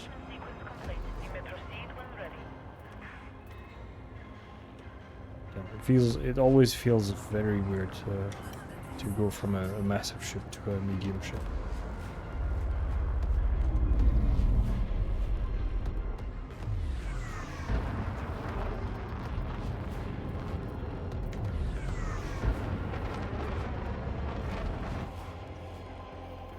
Okay, now that I have a significant jump range, let's go this direction. So I'll go here. There we go, 30 jumps. That's actually not going up, not that far away. That's 700 light years. Yeah, let's go here to the fuel star. To the last fuel star we can. Or to the furthest. What is that? 20 jumps? Something like this? Yep. I should check if I'm set up correctly. Yes. Okay. Let's go.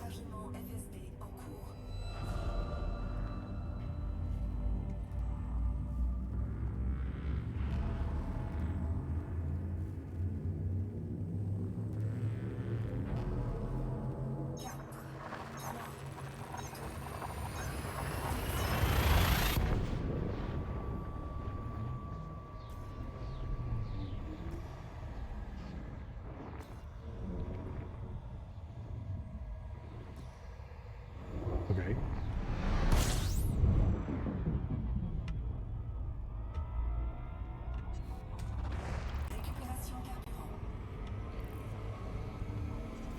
Okay, did I actually set the voice of this ship in French? I might have. It's still weird that it did it with it's still weird that it did the French voice with the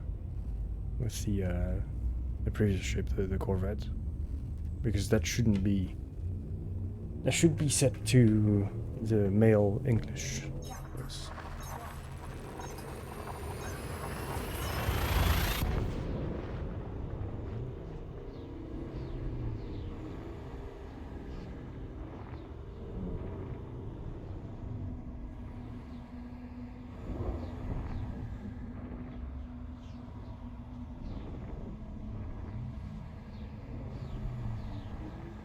Oh.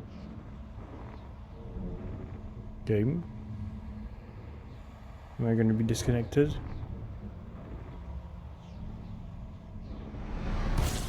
No. Okay. That was weird.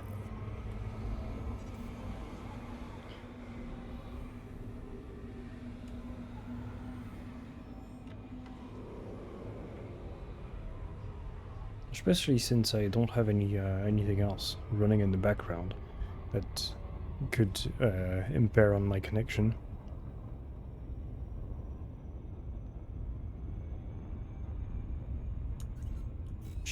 Again, wrong button.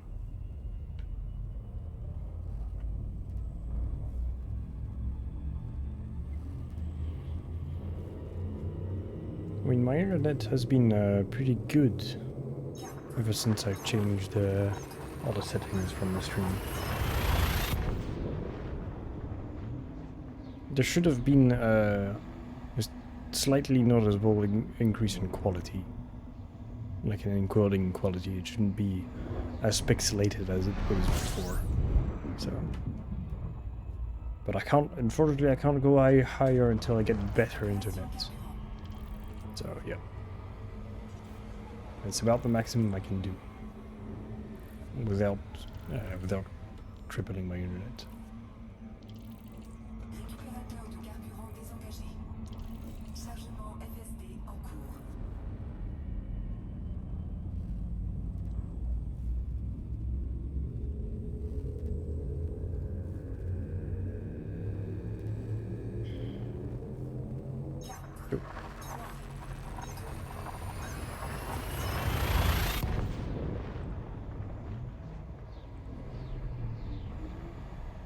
Okay, let's play this.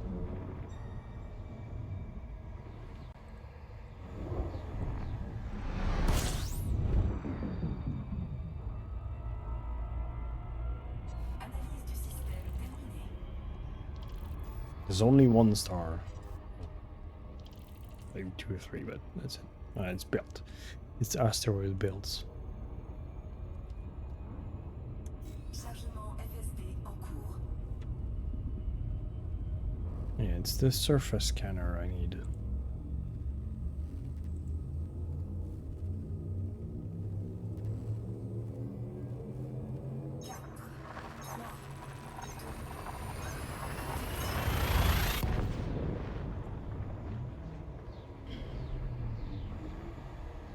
I could put one on my Corvette. It wouldn't be a waste, I guess.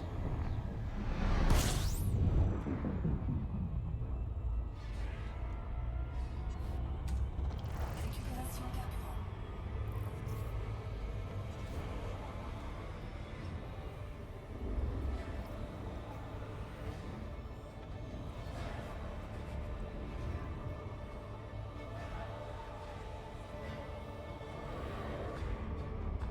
Récupérateur de carburant désengagé.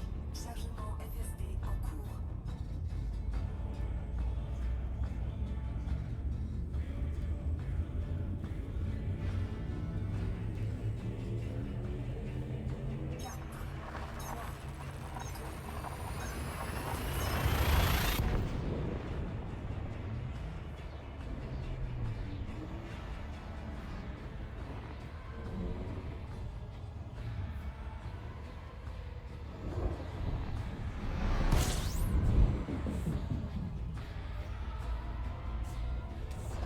Récupération carburant.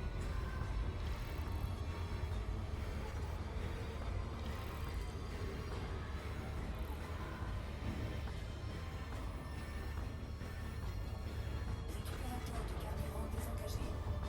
Chargement FSD en cours.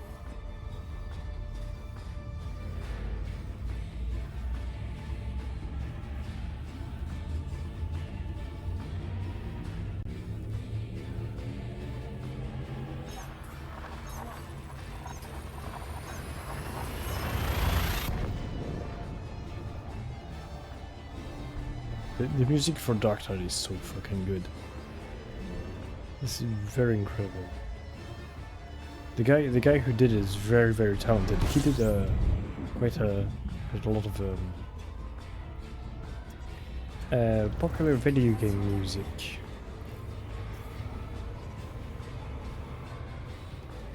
For quite a bit of a few video games, quite well-known video games. Well, he did all the Vermintide games, firstly, and I'm pretty sure he worked on Borderlands 2 also, and some other games. I can't remember. But the guy is Jesper Kid. It's with a Y. I think he's Finnish. From Finland, yeah. Something like this. He's of like Scandinavian. He is Scandinavian, so he's one of the big 3 or 4, depending on if you put Denmark in the Scandinavian countries. Récupération carburant.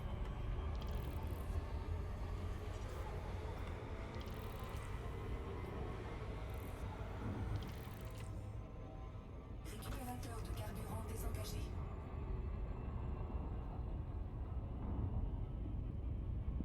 Chargement FSD en cours.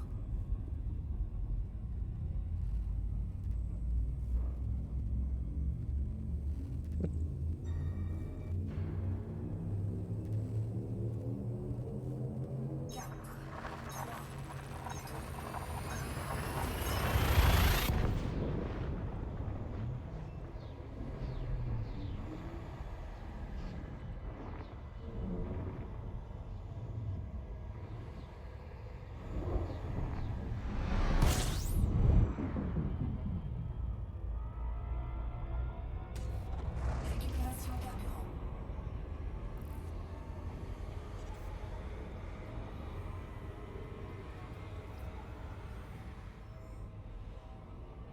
Récupérateur de carburant désengagé. Chargement FSD en cours.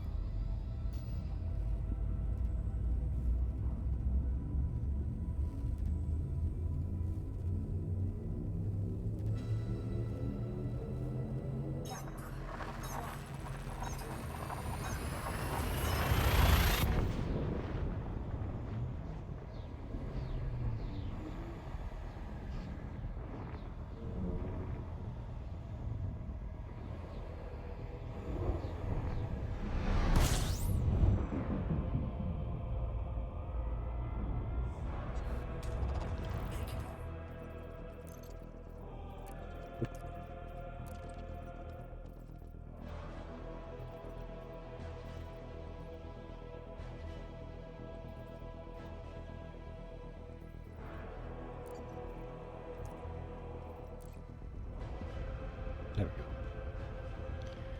Should be a bit better. I think it was too loud, a bit too loud. Still can't hear it. But I still want to listen to the music first, rather than the game.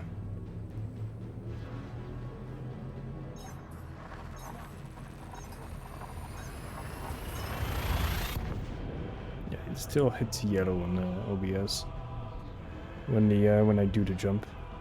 So I guess it should be fine.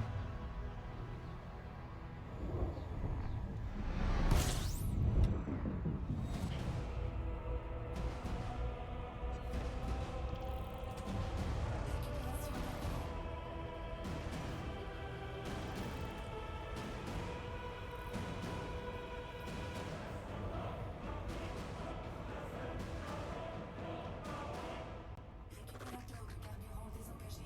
Chargement FSD en cours. Analyse du système terminée.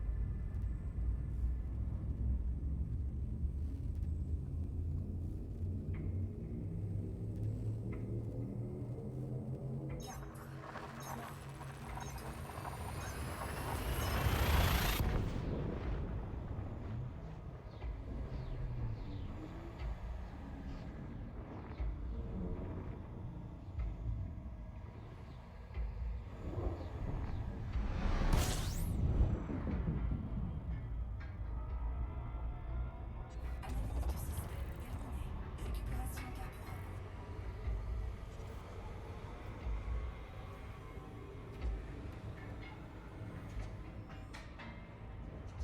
Récupérateur de carburant désengagé. Chargement FSD en cours.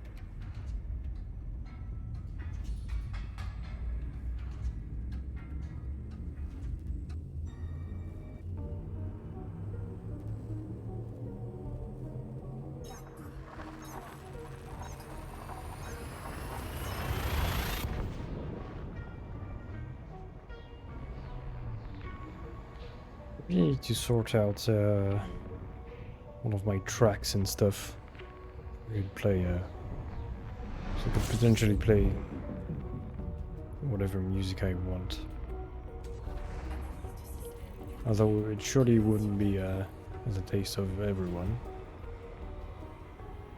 But I'd rather have people that enjoy the music, the same music I listen to on stream than not.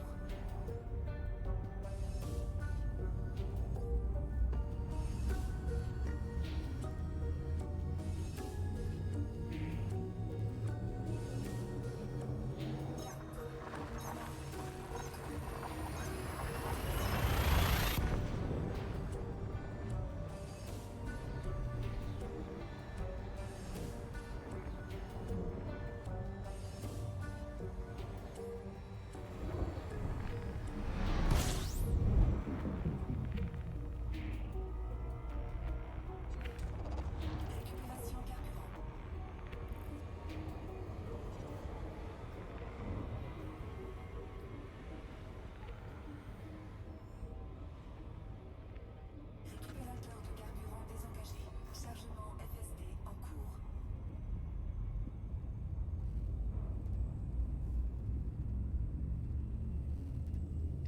This is quite an eventful journey, but I mean, I like it. It's like you listen to music.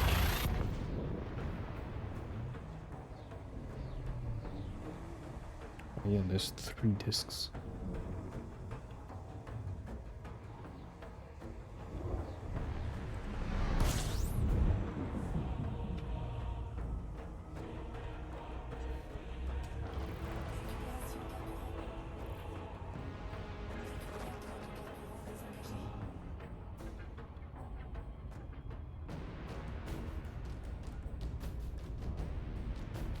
I feel just like playing the Mechanicus OST again.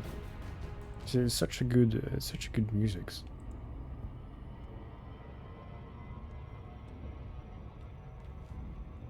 Especially this one. Especially this track is really good. I really like it.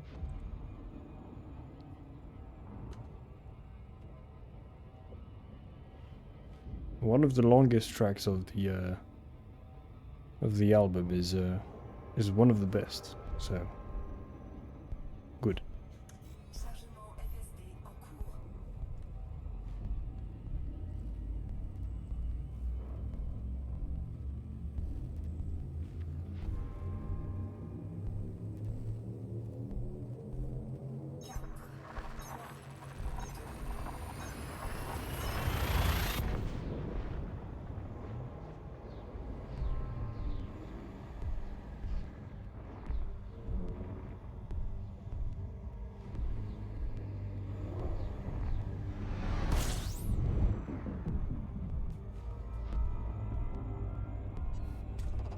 Récupération carburant.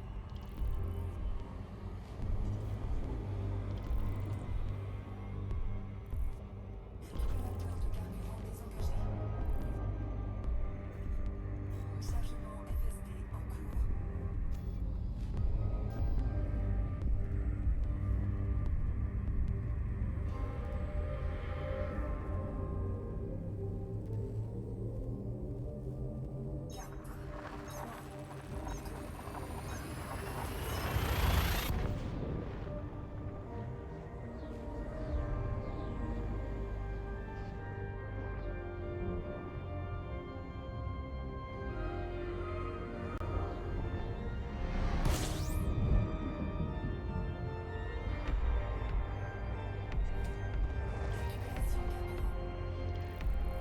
Let me go and have a pee. Will I overheat if I stay here?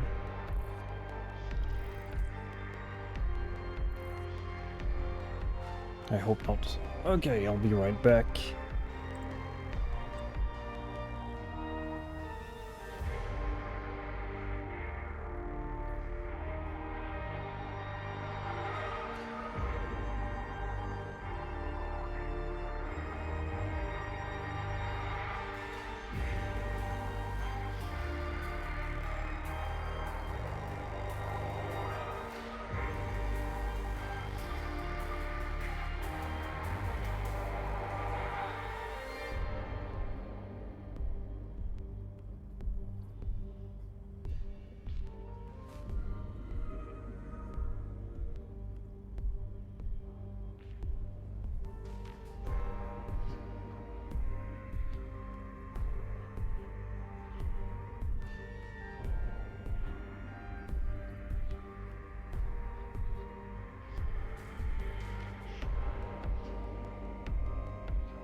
Okay. Oh. Whew. Always feel lighter after a good pee. Boop. Let's go.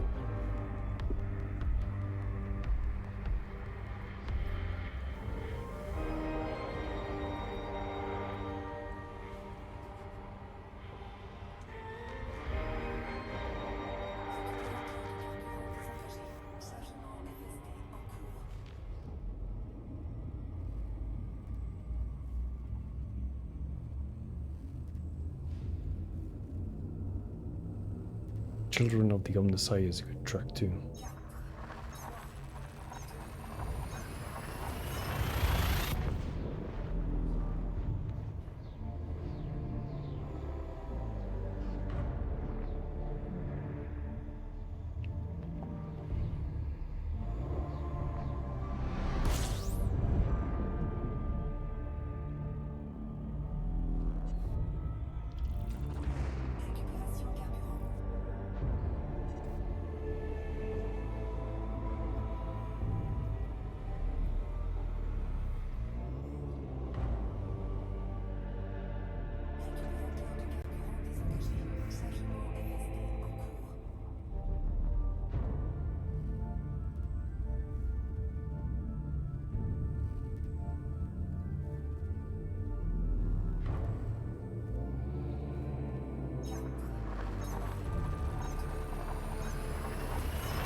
Oh, again.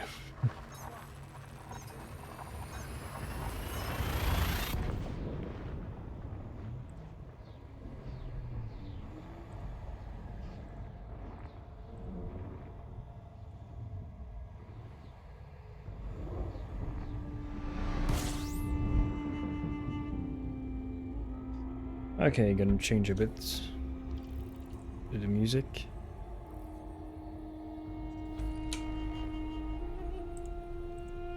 Something a bit more exotic, a bit more metal.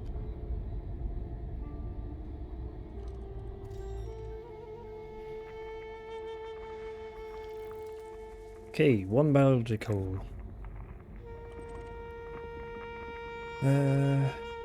One, okay.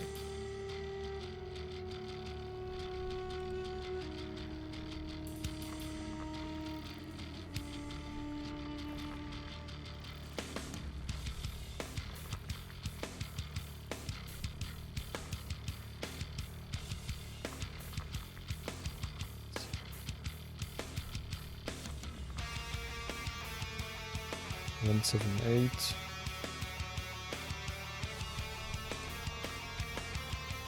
One 7-8.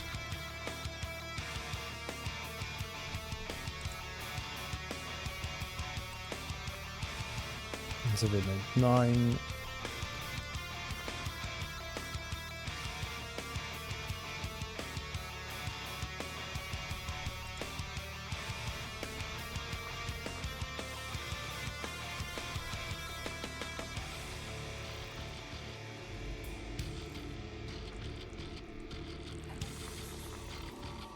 One 7-8-9. Okay. Oh, that one isn't very far away. Oh, I do have already the Artemis suit. Good.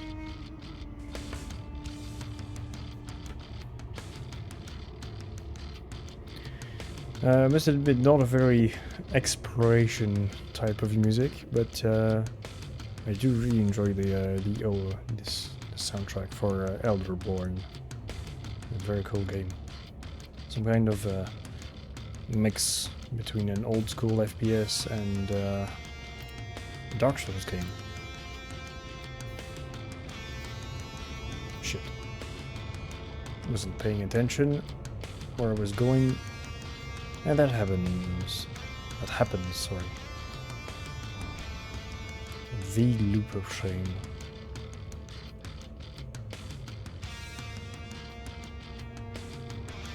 The one and only. I do believe every single player of Elite Dangerous did it at least once.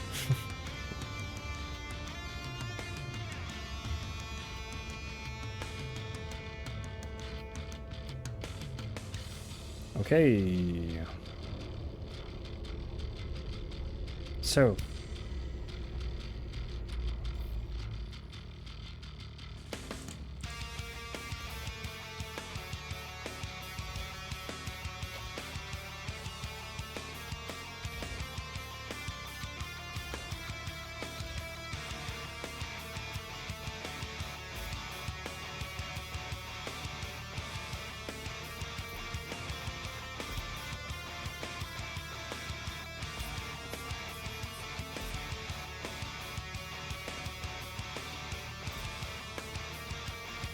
Nice.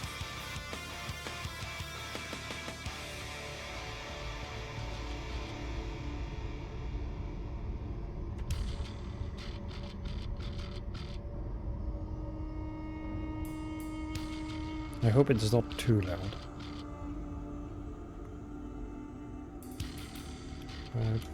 Please be in a white area. And over there. Maybe over there is good too.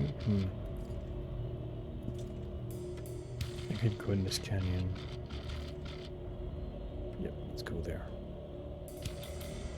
Oh, nice. I didn't notice this this planet had an atmosphere.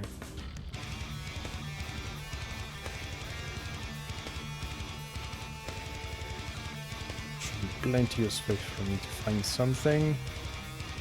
Around here.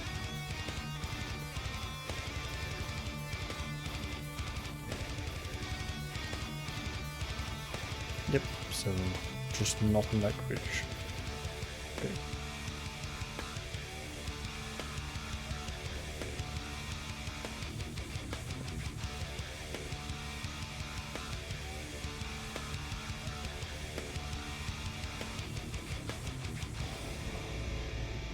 Damn.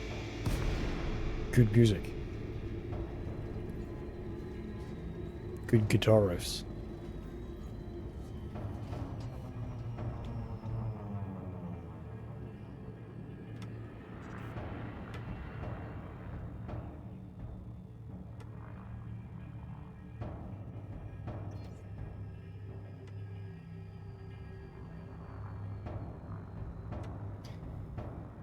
So, now ice peeled for some shit stains on the planet. There we go. Oh, there's one just over there.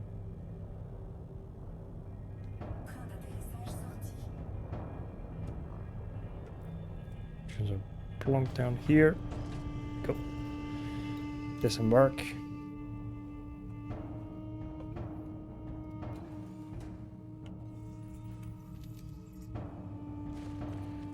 Go and analyze the space poop.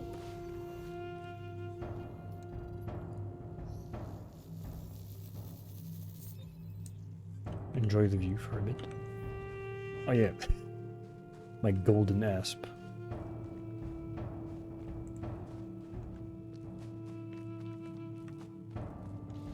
Oh, there was one just here.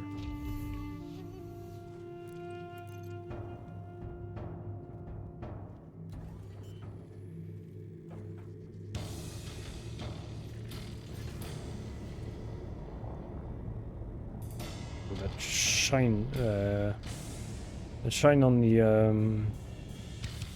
the cockpit window really distracted me for a second. Holy.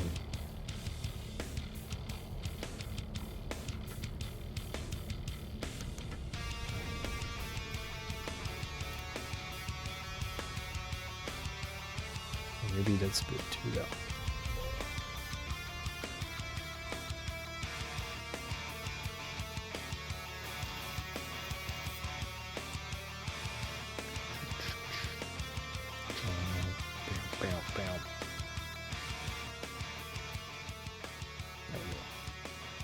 A bit more tame.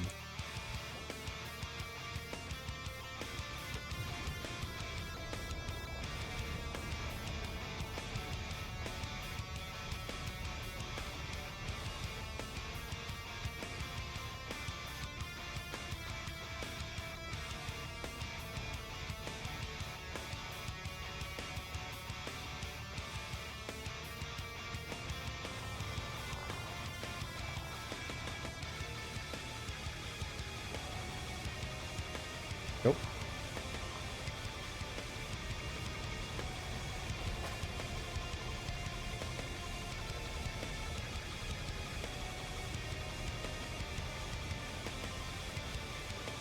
Yep.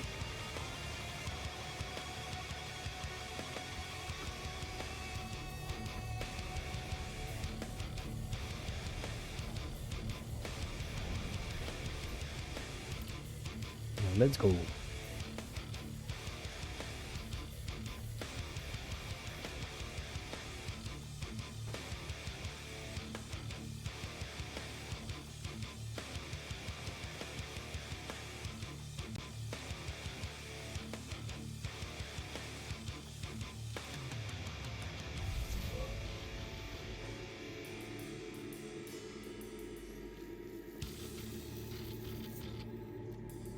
Funny, this particular bacteria really looks like Targoids. The pattern it has. Very curious. Or very peculiar, I should say. Would be the right word.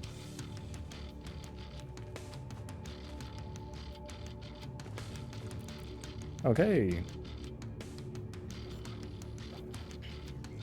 Now, onto a different planet.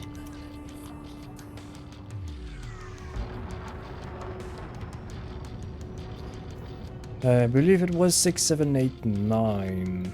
789, sorry.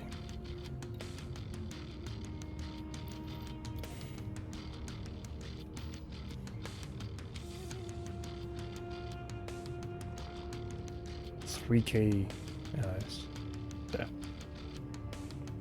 That is far away.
And this game can be really pretty at sometimes.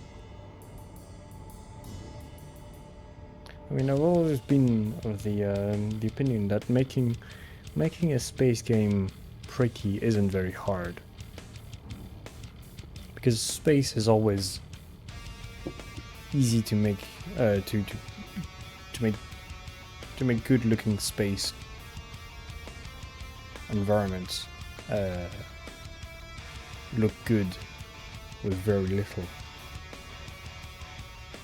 Just because the sheer beauty of it is just that immense void, or like the immensity of the nothing, of the void, extending for a bajillion miles or kilometers or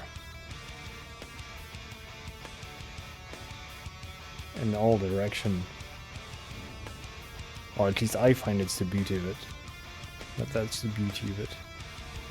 The sheer vastness of the expanse of space.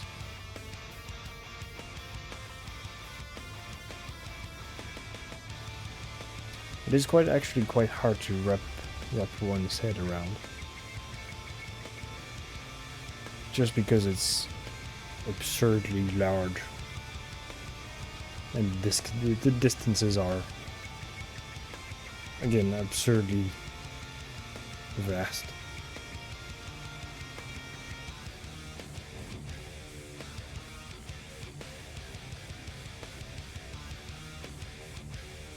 And this music goes fucking hard.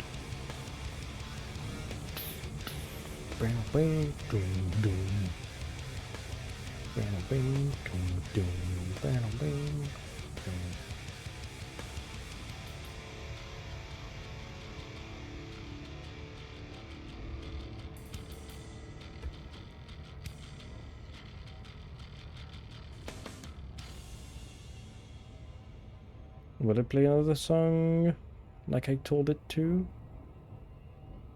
Yes. Did it play the next song? No, it played a random one. Yes. Thank you. It works. It's alive. It listened to me. The machine listened to me. Oh.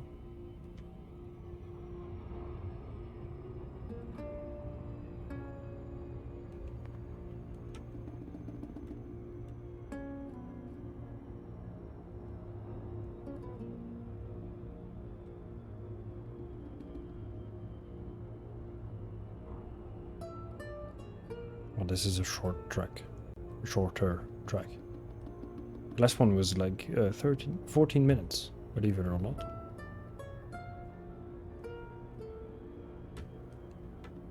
This one looks like it's about 2 or 3 minutes. Oh, fuck no. This is gonna be a nightmare. Nope. Okay, yep. Okay. So let's go in that direction. We'll pick economical route.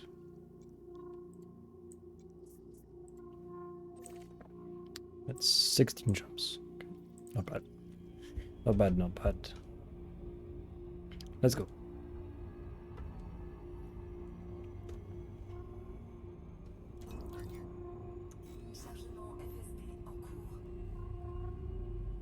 Let's see what we will find in the next system.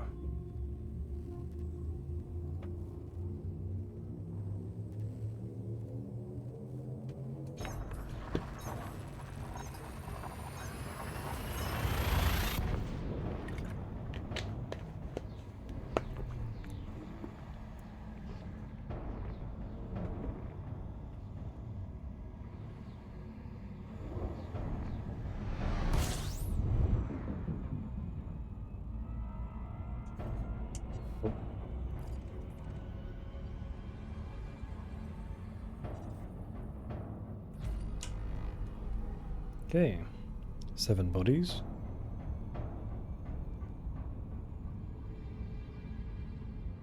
So it will put a bit of distance between us and the stars. Okay, let's go. Let's see what we got. Okay, class 1 gas giant. And the rest of it are really rocky worlds. Oh, icy worlds.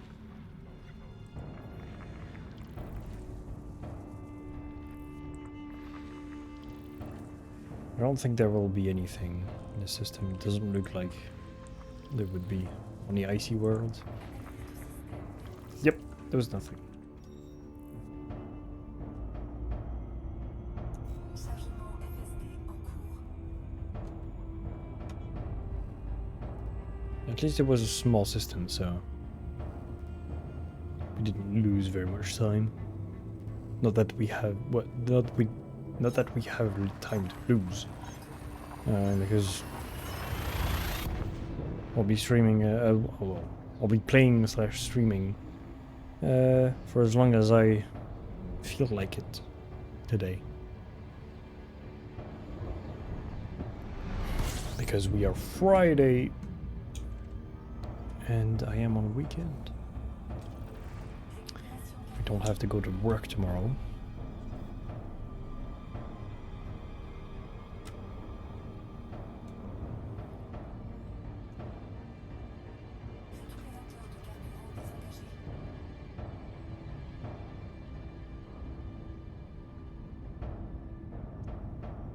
Okay.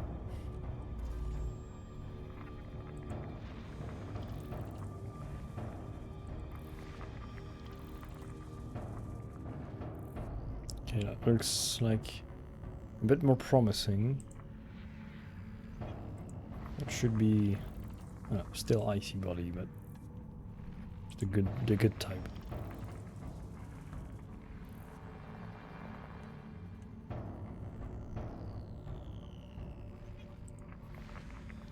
There we go, 2 biological.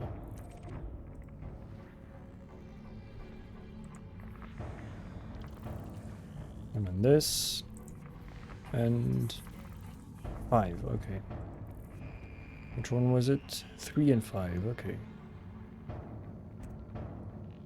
Oh, there we go.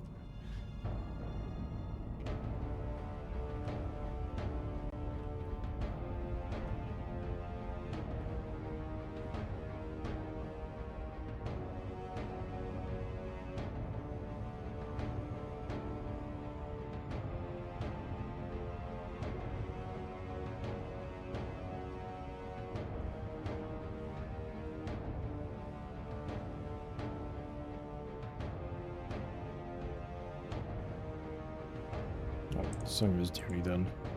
Nearly finished.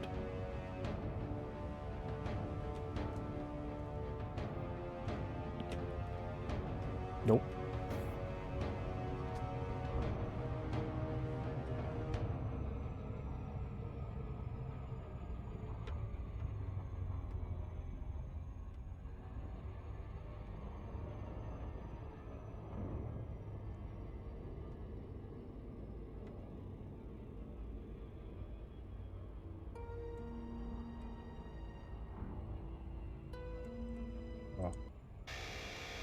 There we go.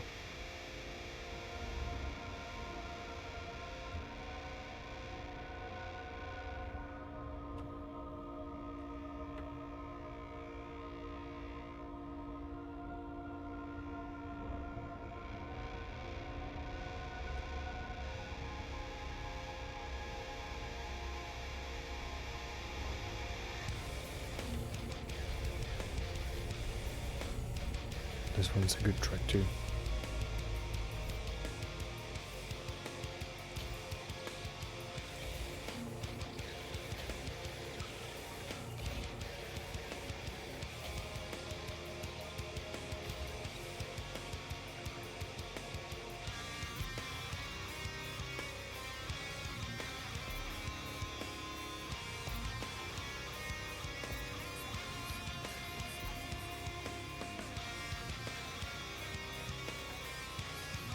Imperium and Fonticula. Okay. Apparently in the same location.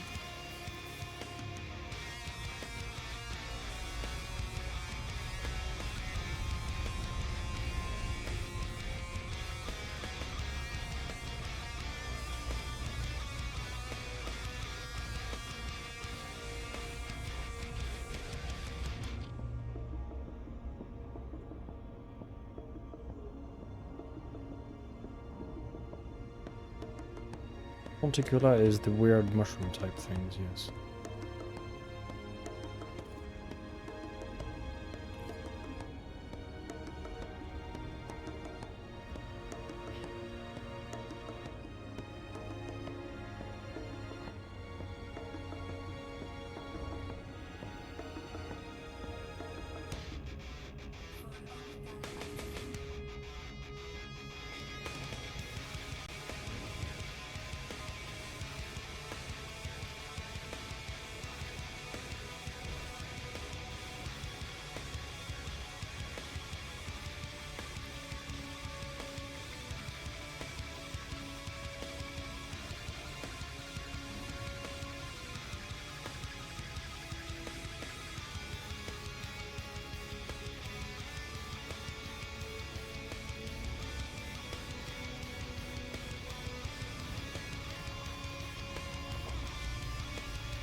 Okay, once again, ice peeled for shit stains and weird trees.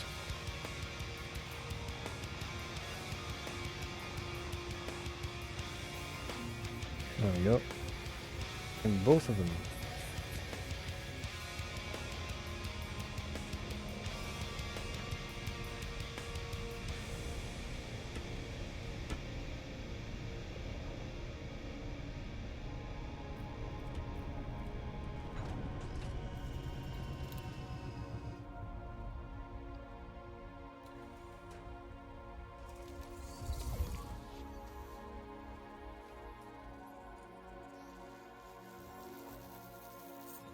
Hey, first footfall.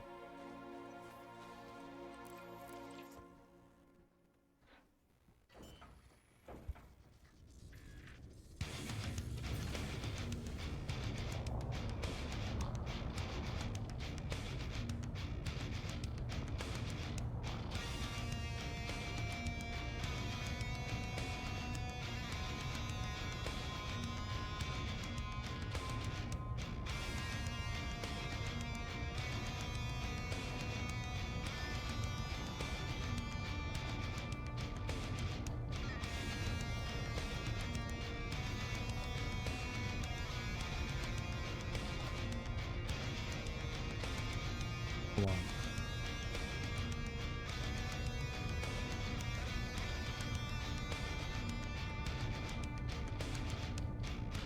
Please land.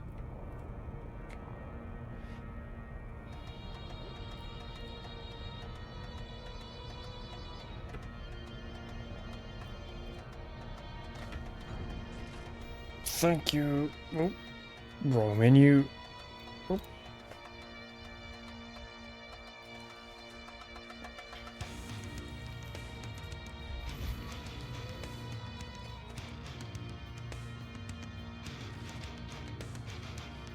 Damn, 98 Kelvin. It's a bit chilly.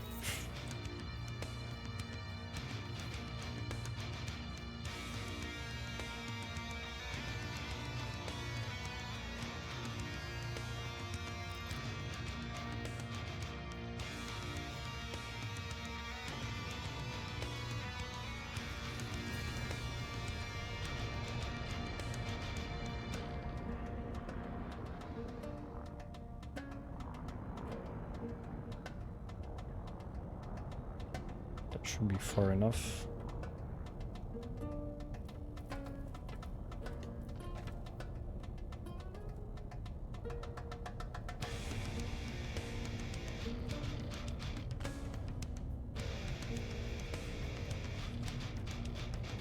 Okay. The ship has decided not to land again. Let's go elsewhere.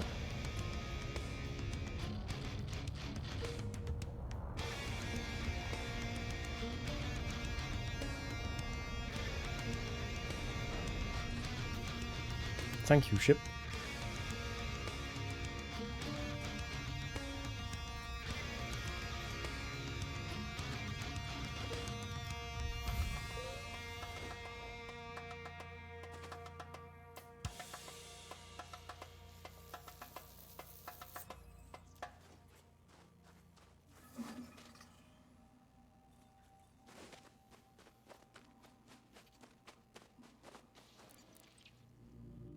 Okay, now on to the bacteria.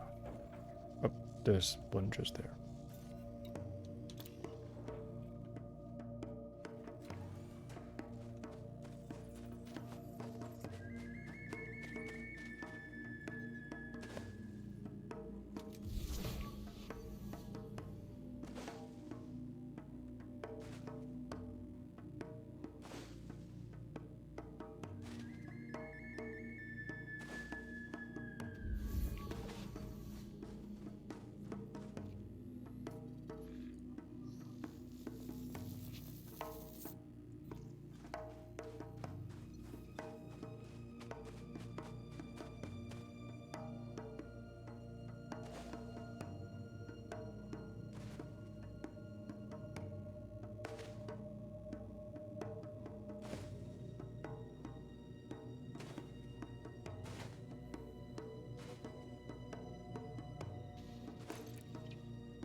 Okay, poop stains. Poop stains, there's a big one. Can I land proximity? Oh, there's a spot. There we go. Almost landed straight on top of it. That was intended, of course.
Or was it there?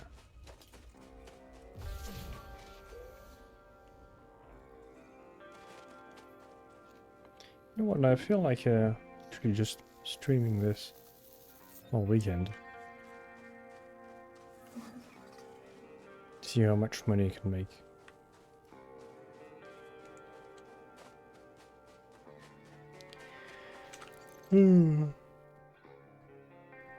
Just listening to nice music and just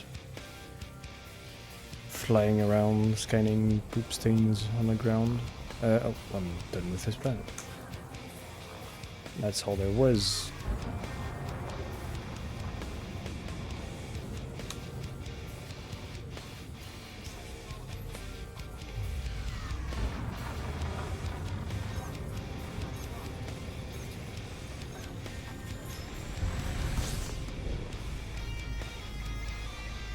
So the other one was a 5, yes. I hope it's not too dark.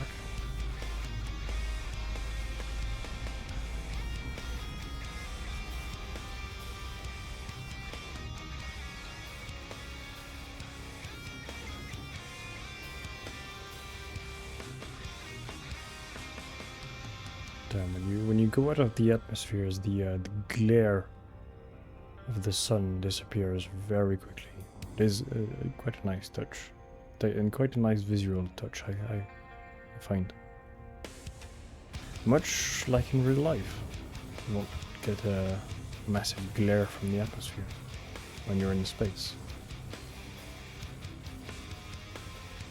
Obviously, it's even more recommended to not stare at the sun if you're ever into space. Because that shit will burn straight through your retina in a matter of seconds.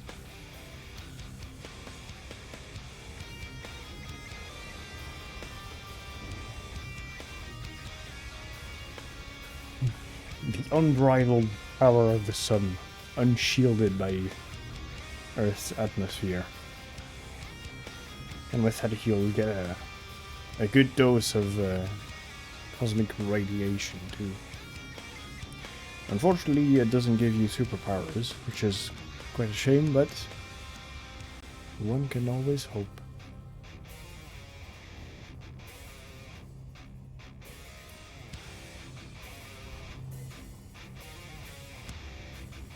Actually, it's something I always think about when I'm eating bananas. Radiation.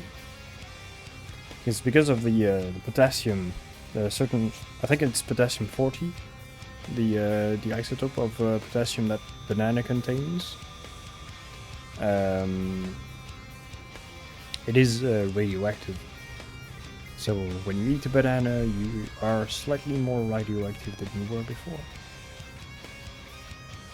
And actually, I watched a video quite a while ago from Cody's lab, and he turned he extracted the potassium metal from the bananas, and apparently there is more potassium in the peel of the banana than in the flesh. So yeah, if you want your full dose of potassium, just eat the skin of the banana too. You'll get your dose. I mean, banana is good when you... Also, the potassium is also good to have in your system when you're doing sports. Because apparently it prevents cramps during effort. So, I think I read somewhere it was recommended to like eat a banana or two, like 45 minutes before like exercising or doing something physically straining. This way you'll avoid cramps during your effort, which is a good tip if you're a gym bro. I'm very much not myself, but I still do a regular workout just to maintain my body in some sort of shape. Oh, good music. Let's go. That's good workout music.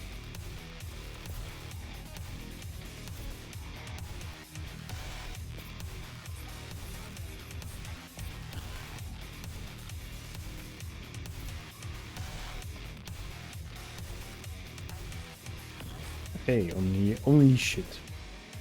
Only poop. Only poop stains on this planet.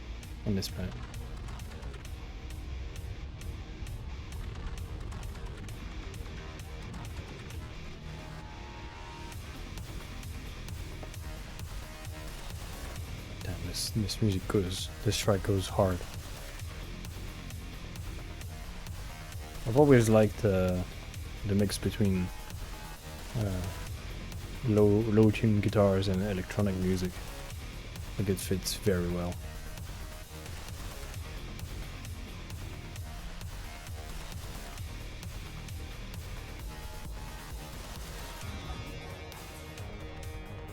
I'm pretty sure this music would undoubtedly please the Omnissiah, since it's made... It is the music of the machines. With lots of burr inside of it.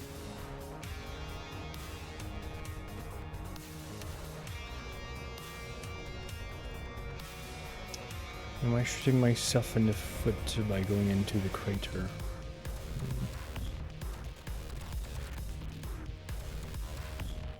Don't know how rugged the terrain is overall. It's quite hard to determine. But oh well. Well, it doesn't look that bad.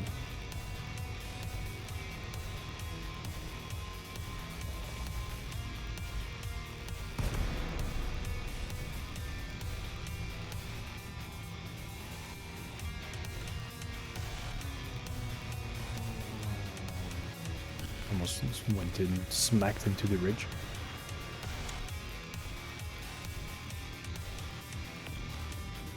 Okay. Poop stains, poop stains. Where are the poop stains? Skid marks. Planetary sized skid marks. The acne of this planet.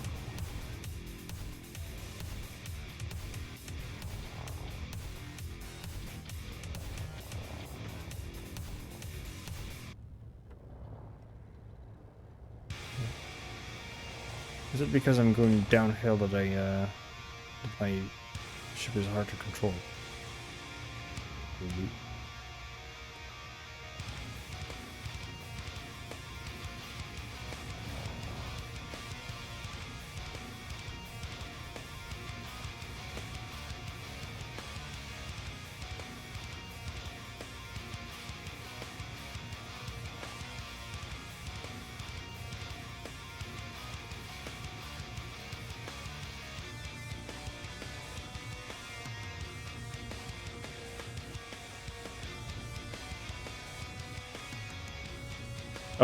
There are some. I just saw it from the corner of my eye.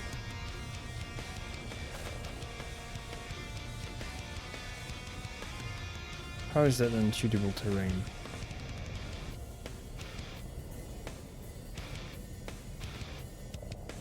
Let's go and just look at what... Okay, it's the marble... Oh, okay. That's why it's unsuitable terrain. Because it's like a 70-degree slope. Let's actually go at the bottom of the crater.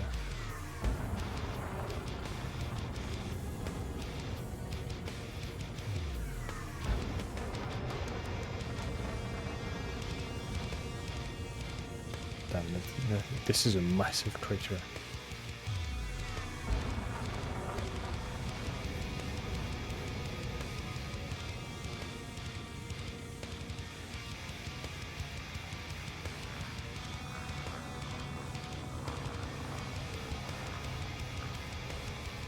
Catch me, ground. Oh, almost.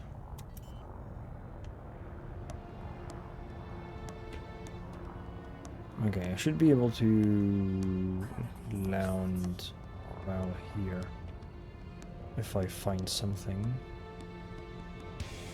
Whoop.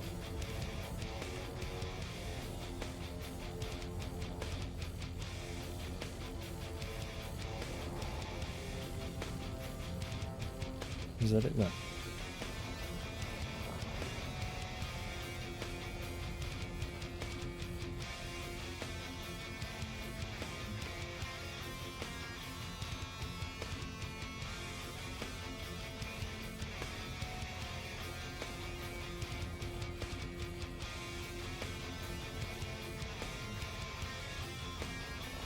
Is that... no, that's not...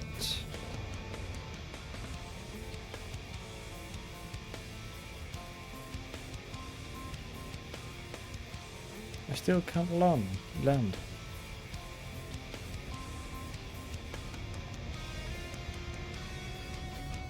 Come on, it's... Oh.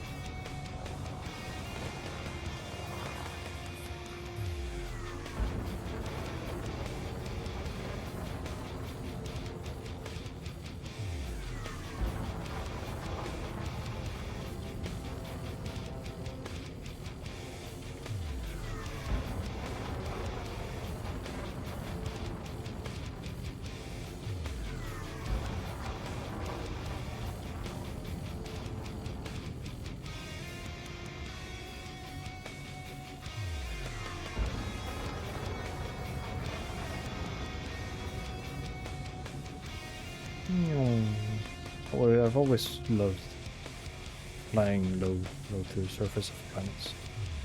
It's always a good feeling. A good feeling for the speed of your ship.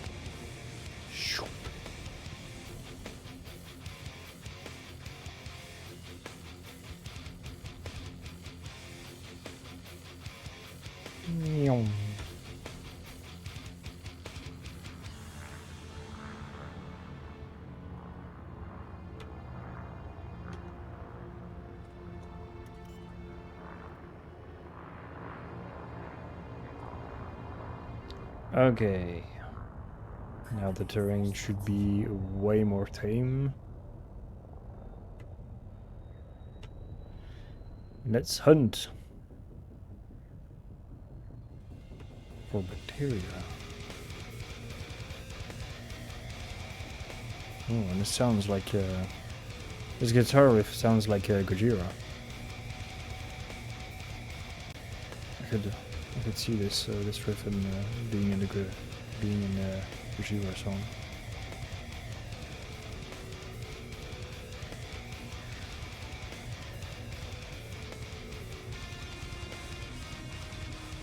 Oh no! Got baited. Got baited.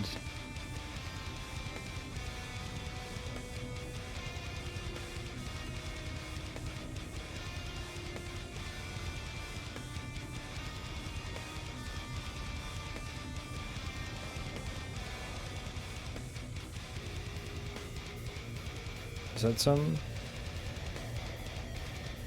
Probably not.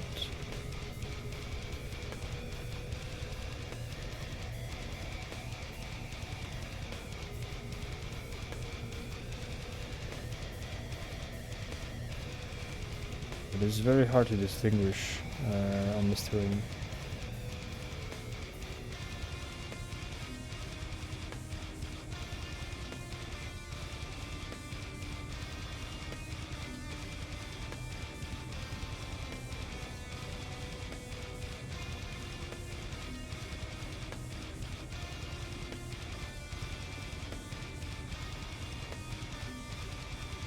I feel like I've gone past several, and that annoys me greatly.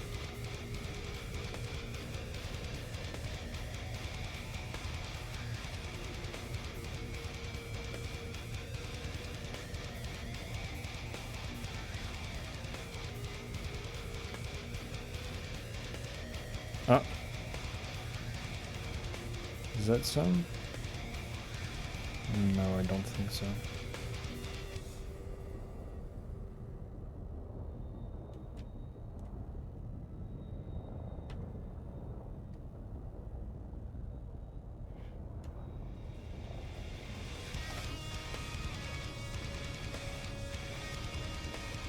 Nope.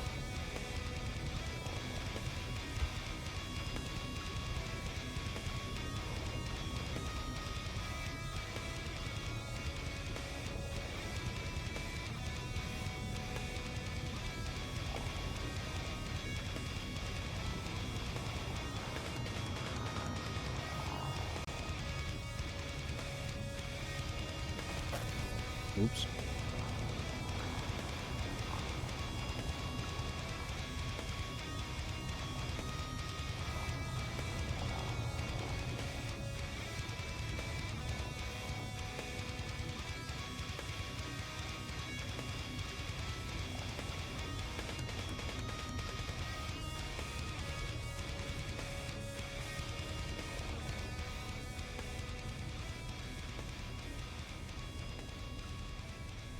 Okay, let's take it slow.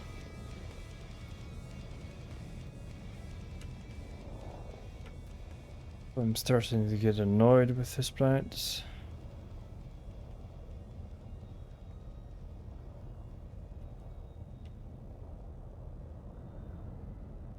Then we found one, but we couldn't land. And then we can't find any other. Fuck.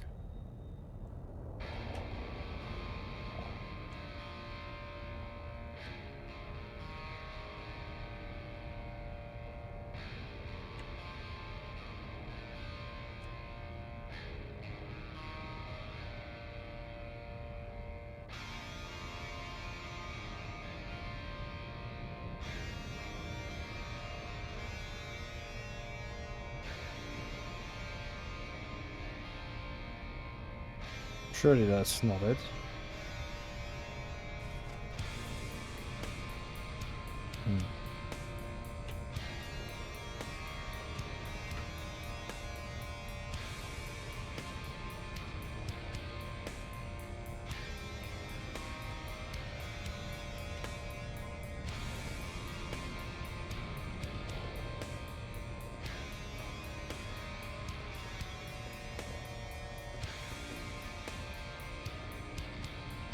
Well, too bad.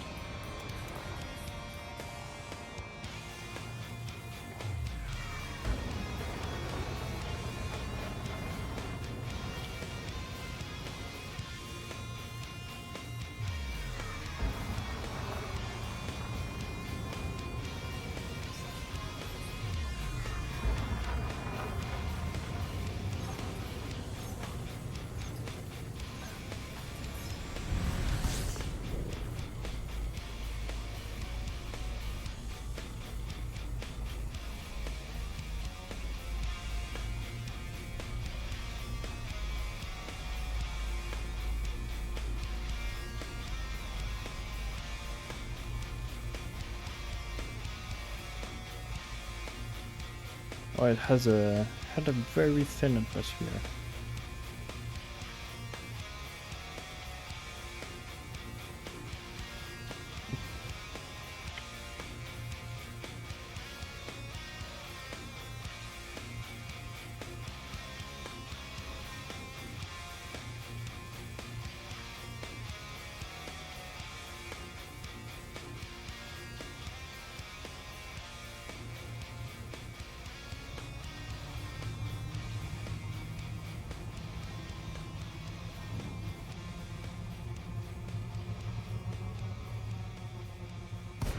shit. I guess that's what I get for pressing the wrong button.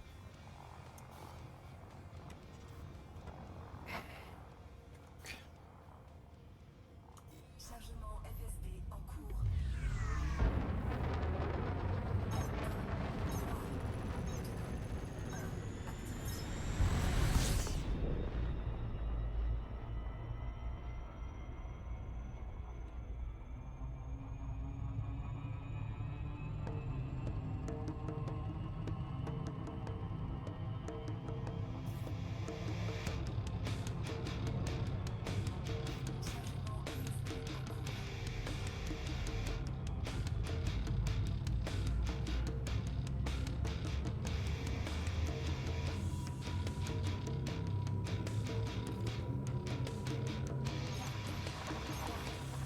Next system.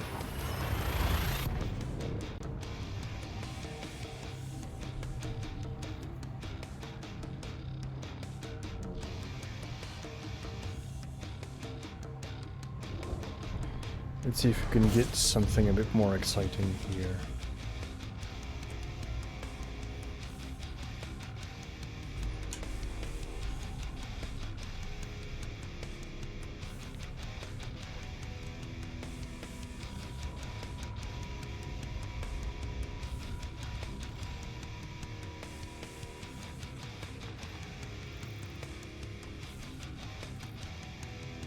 Here we have 11 bodies. Surely at least one has something interesting.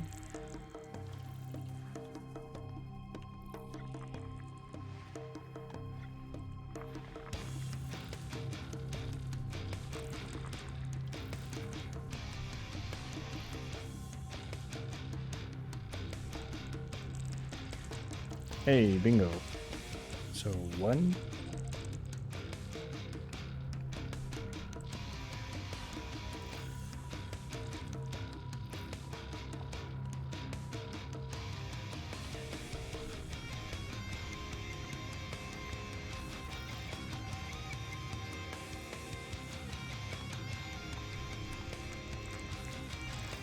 Okay, and the last one, no. Okay. Just one. He's okay. And it's not far away. Cool.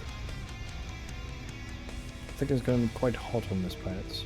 It looks like a rocky body, if I remember correctly.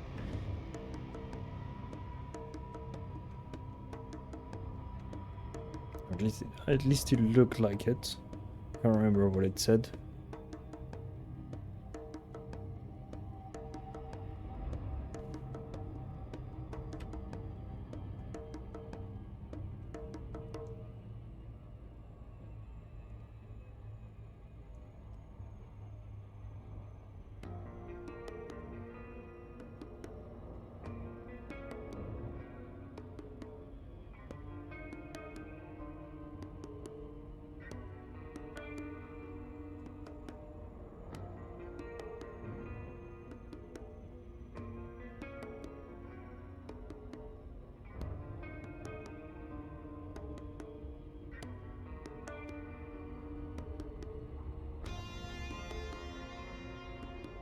This one has a nice atmosphere too. Nice and blue.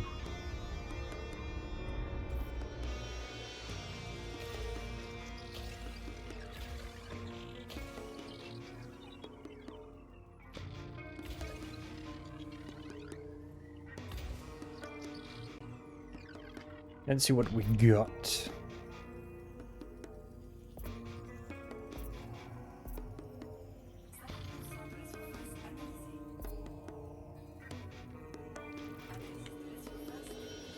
Bacterium and stratum. I don't remember what stratum is.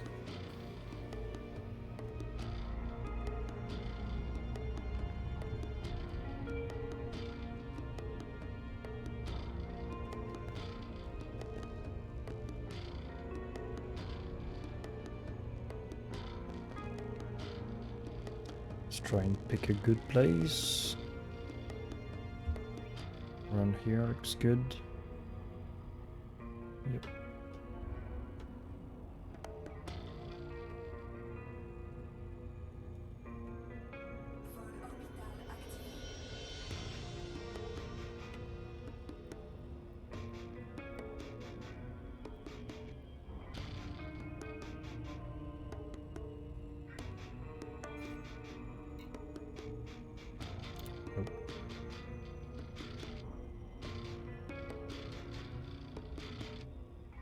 Might have to go back into orbit after that to change location for me to get the bacterium again.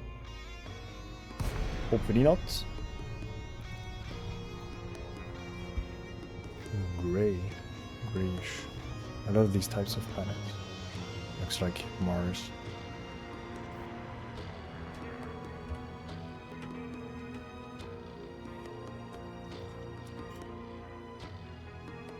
Okay, I can't remember.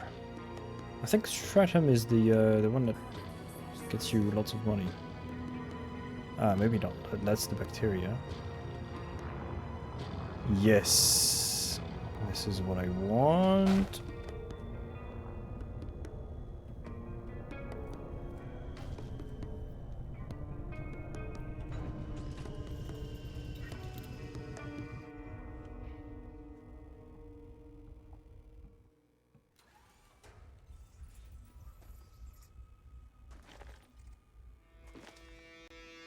Yeah, almost half a G of gravity.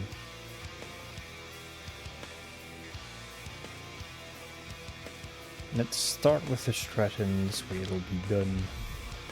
I'm almost tempted to take out my SRV to go around. That's the more important stuff.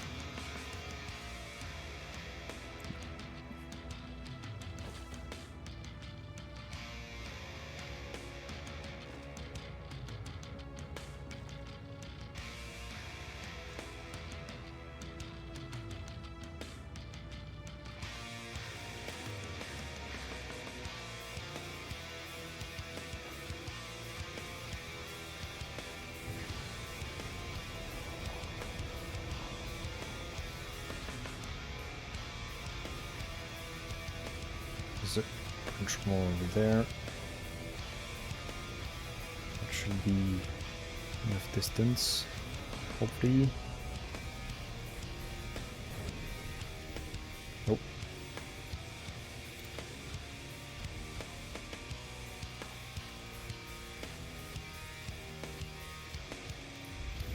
Yep. Green across all the boards. 301 Kelvin. Isn't like 20 degrees Celsius around that the temperature? I can't remember. You have to do like you get the temperature in Celsius. You have to do minus 273, I think. So it should be, yeah, well, it should be around 301. Should be around like, yeah, 10 or 20 C, something like this. I mean, 30 maybe, more or less. Like an actual bearable temperature, and not like minus 20. Which, I mean, minus 20 is bearable with the correct equipment, but I'd rather not.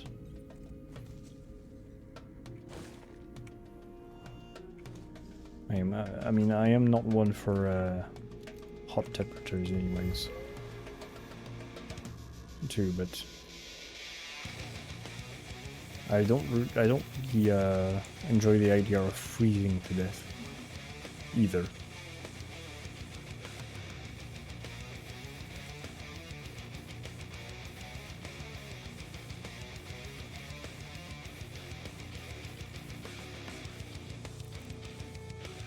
Damn, this game soundtrack is really good. Every time I listen to it, I'm amazed at how good it is for a small indie game like it is. Okay, we have a lot of stratum. This is when I don't find bacterium anymore. Is it gonna be this? It should be bright green, just like the stratum.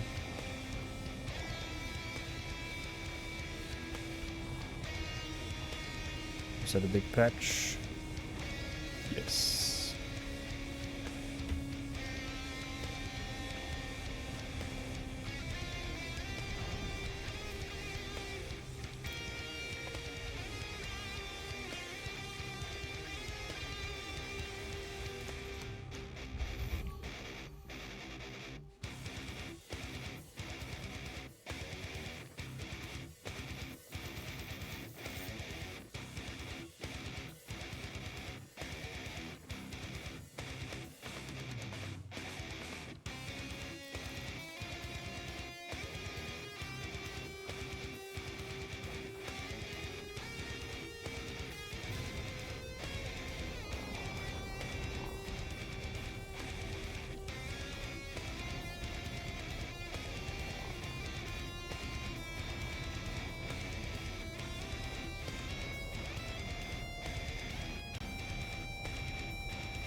Oh, just underneath.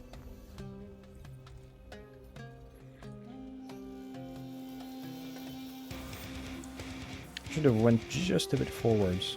Would have disembarked straight up onto it.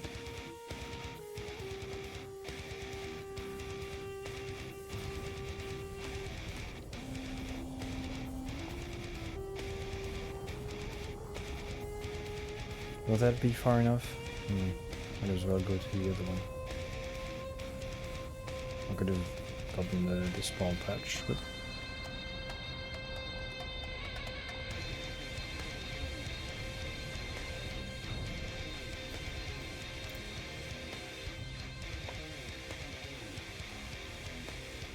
Oh, again, just underneath. I always overestimate or underestimate the size of the ships in this game.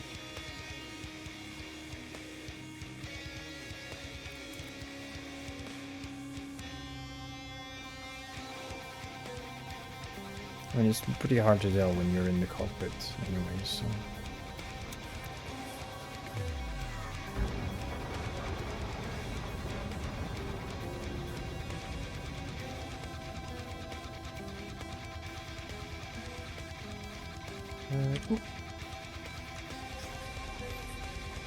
Can I just... Nope. Look at the glare from the star. Oop, that was a bit of an abrupt change. There we go, we're gonna get the gradual change because of the volumetric of the atmosphere. Damn, that change in glare is amazingly done.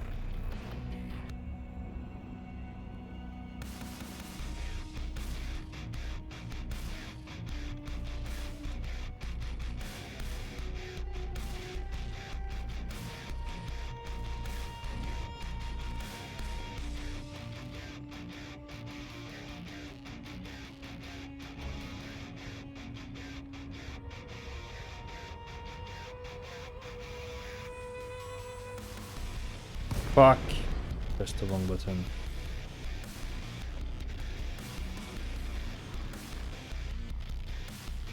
Terrible, terrible things. When does my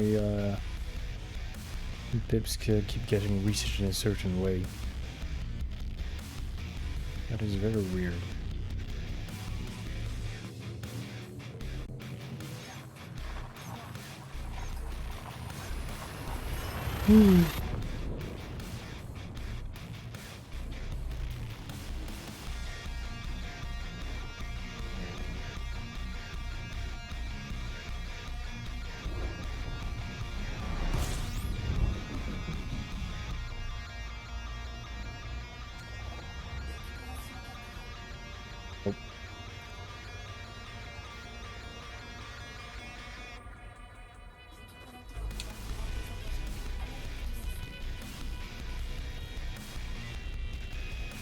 Okay, only stars in the system.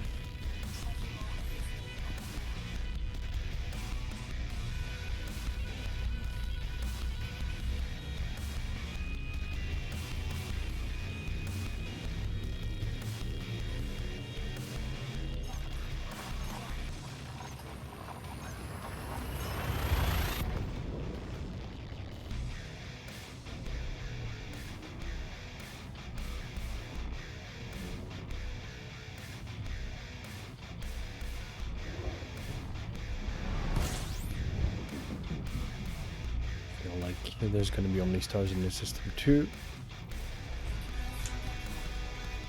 I was wrong.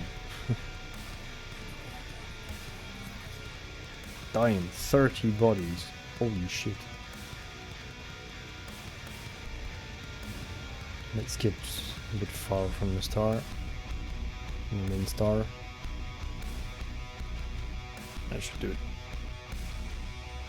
Okay. Okay, we're gonna have spend quite a while in this mode.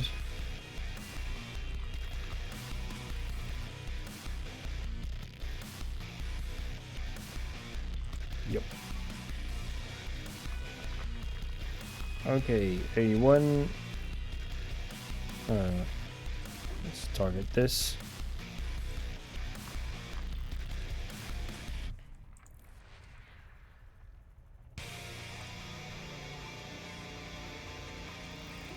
It's geological. Geological. Geo. None. Okay. None.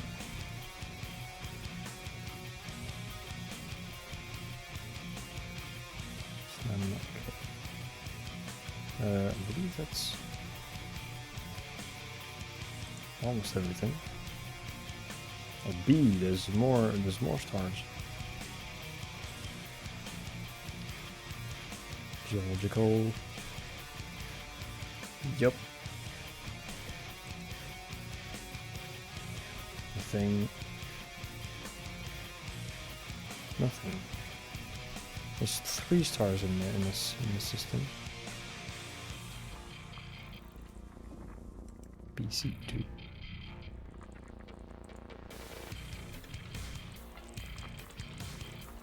A1, A4. A1 and A4.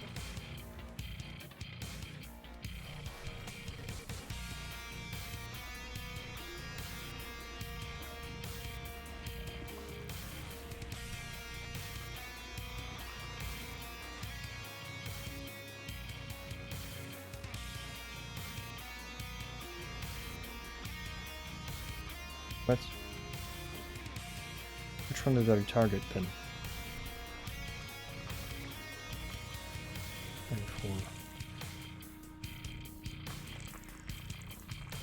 A5, A4 and A5. Still more. A4 and A5.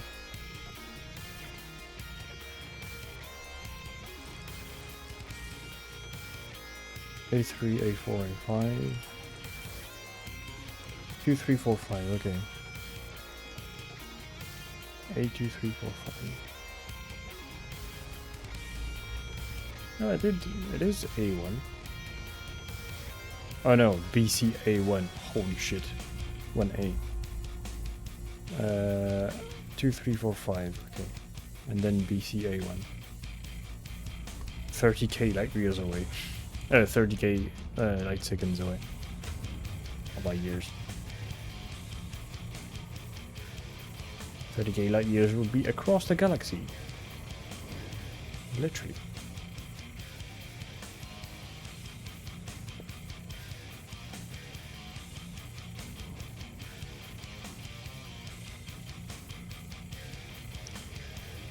A2, 3, 4, 5.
Okay, Stratum and Bacterium everywhere.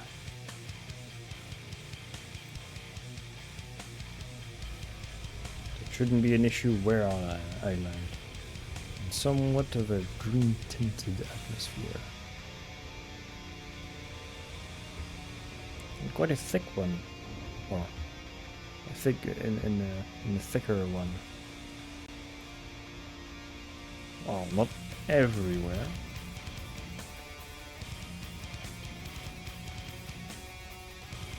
Let's try and land in somewhere flatter.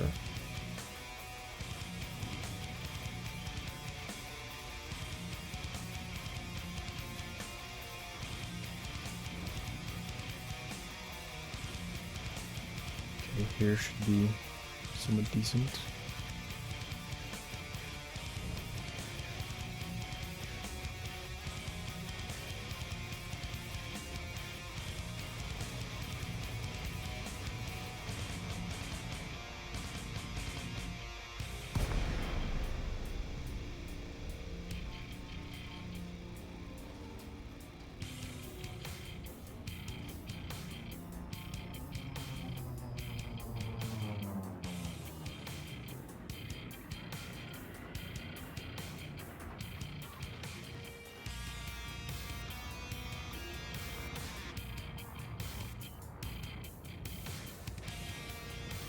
Okay, bacterium and stratum. Okay. Whoop.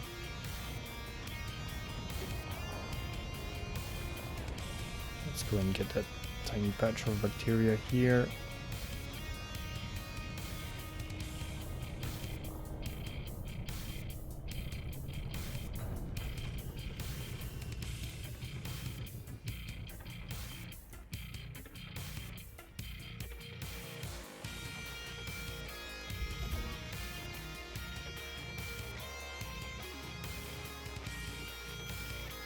Hey.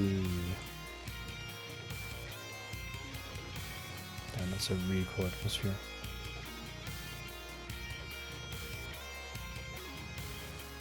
(223 Kelvin). So that's minus...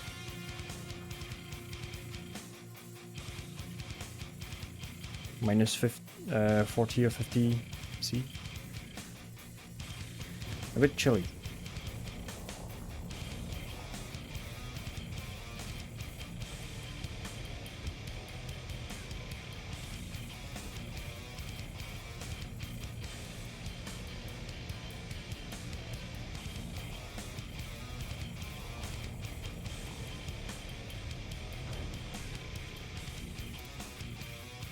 But I landed on it. Oh yes, let's go. Perfect placement.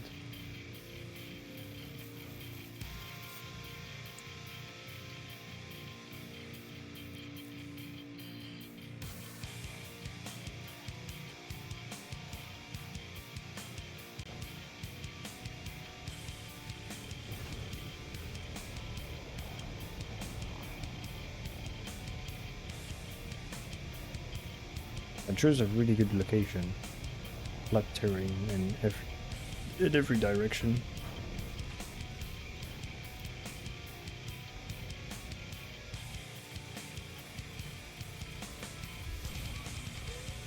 Nope.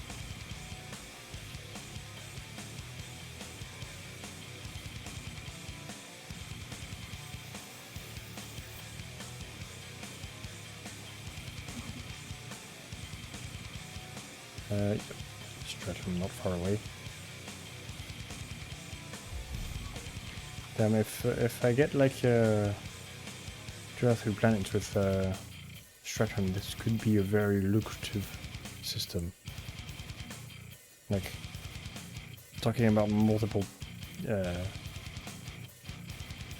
tens of millions of credits. Probably more.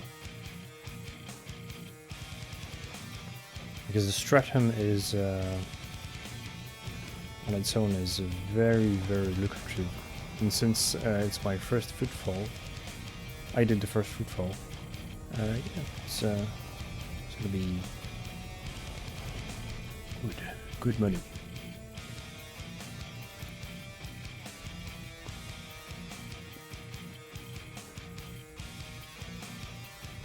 Oh.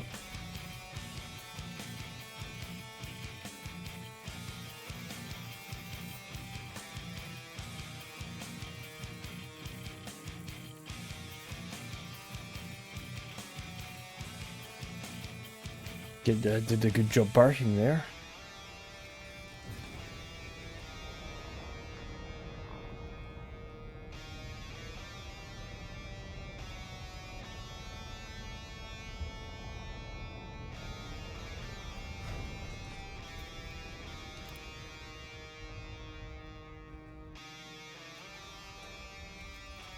Oh.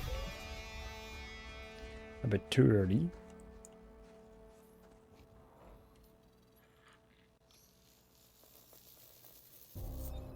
There we go.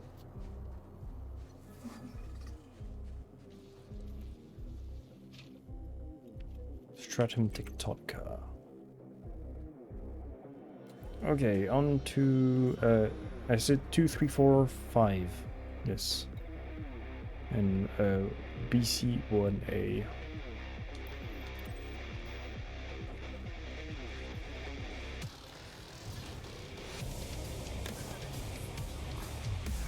And that lens flare on the chain on the cockpit canopy is very distracting.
That's good that the next plant is just beside it.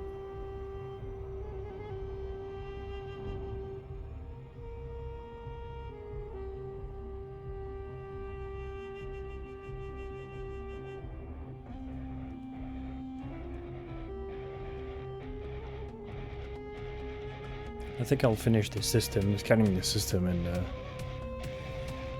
I'll go to bed after. Because I do have to do some stuff tomorrow.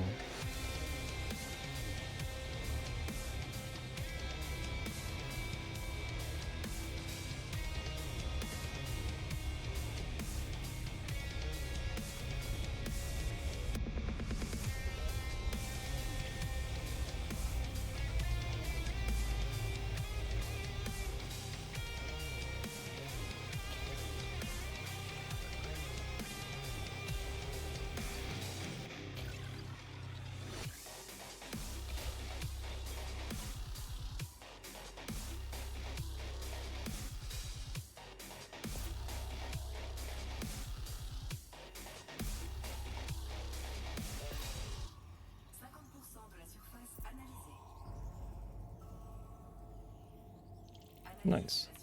Oh, yes. Same shit.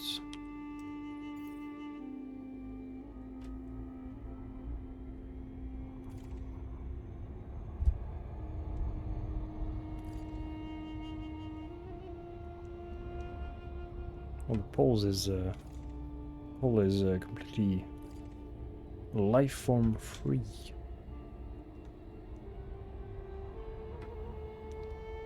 Actually, let's go. Let's have a nice view.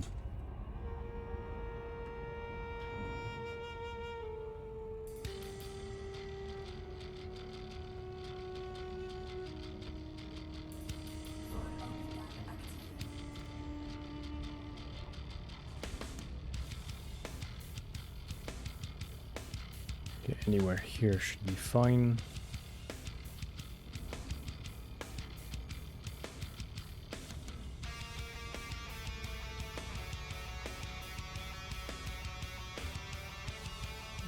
That looks like quite the bumpy. No, it should be fine. Could just weave through the hills.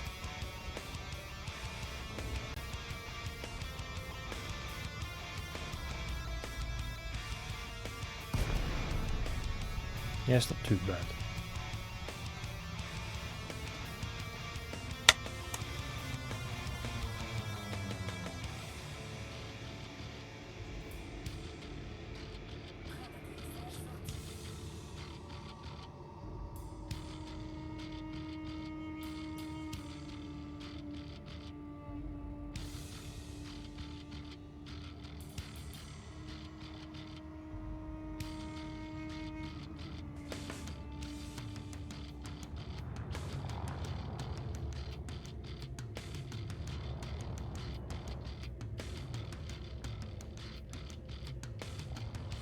That's the stratum. What does the bacteria look like?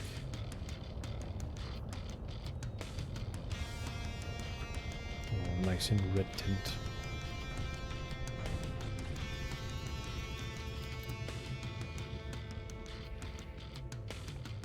And the atmosphere on this one is really cool too. And since I'm a bit lower than the previous one, it's got a nice red tint to it.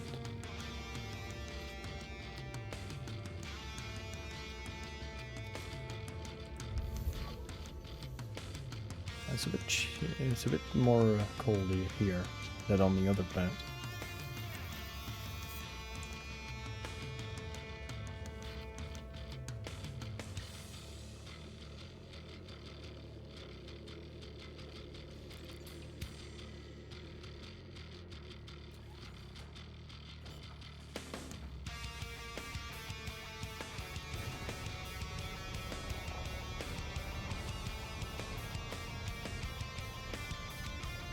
That's the bacteria over there.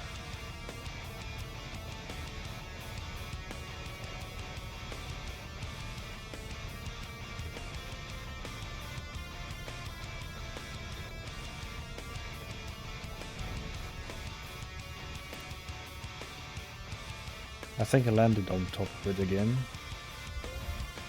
Yep.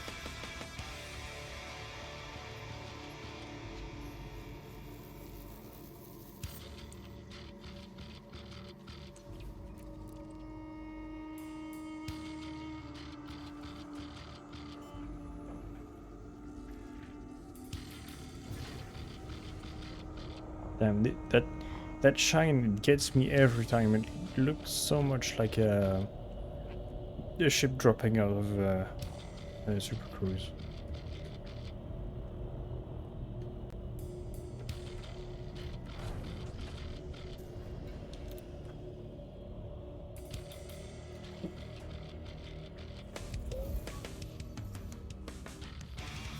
Nice.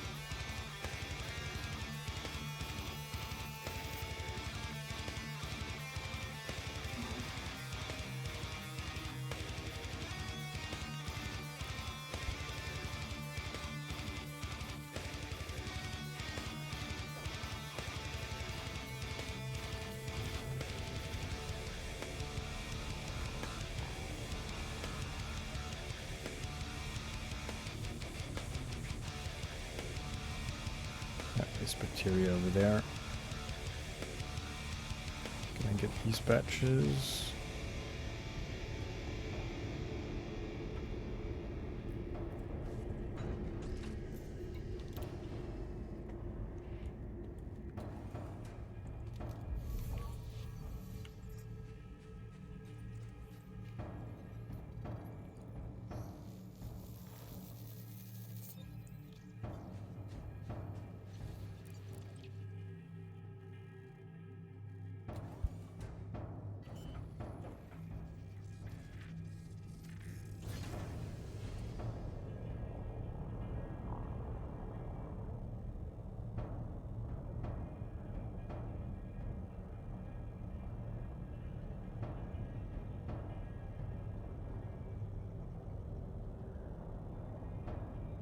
Oh, there.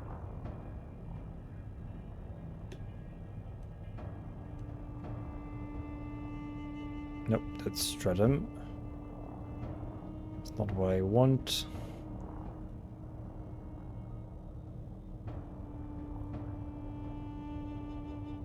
I think I saw some, yep.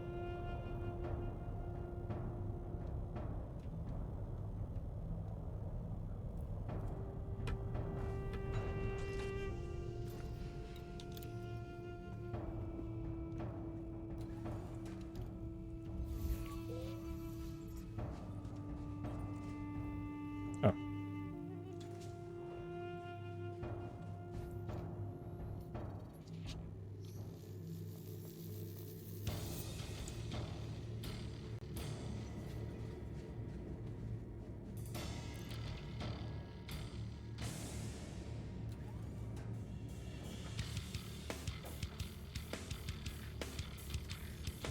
Okay, one last one, and we're done.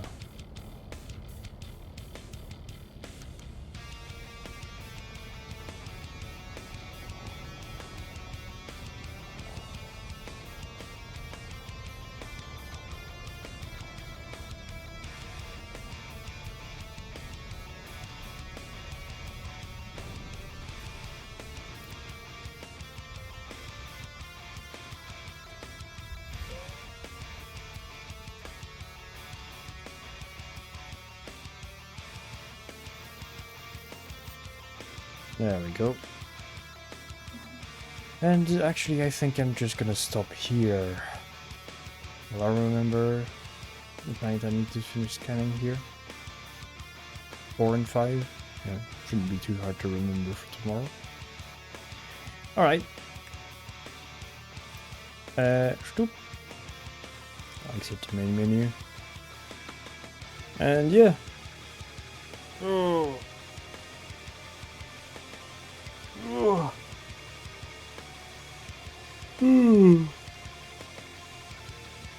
That was a good stream.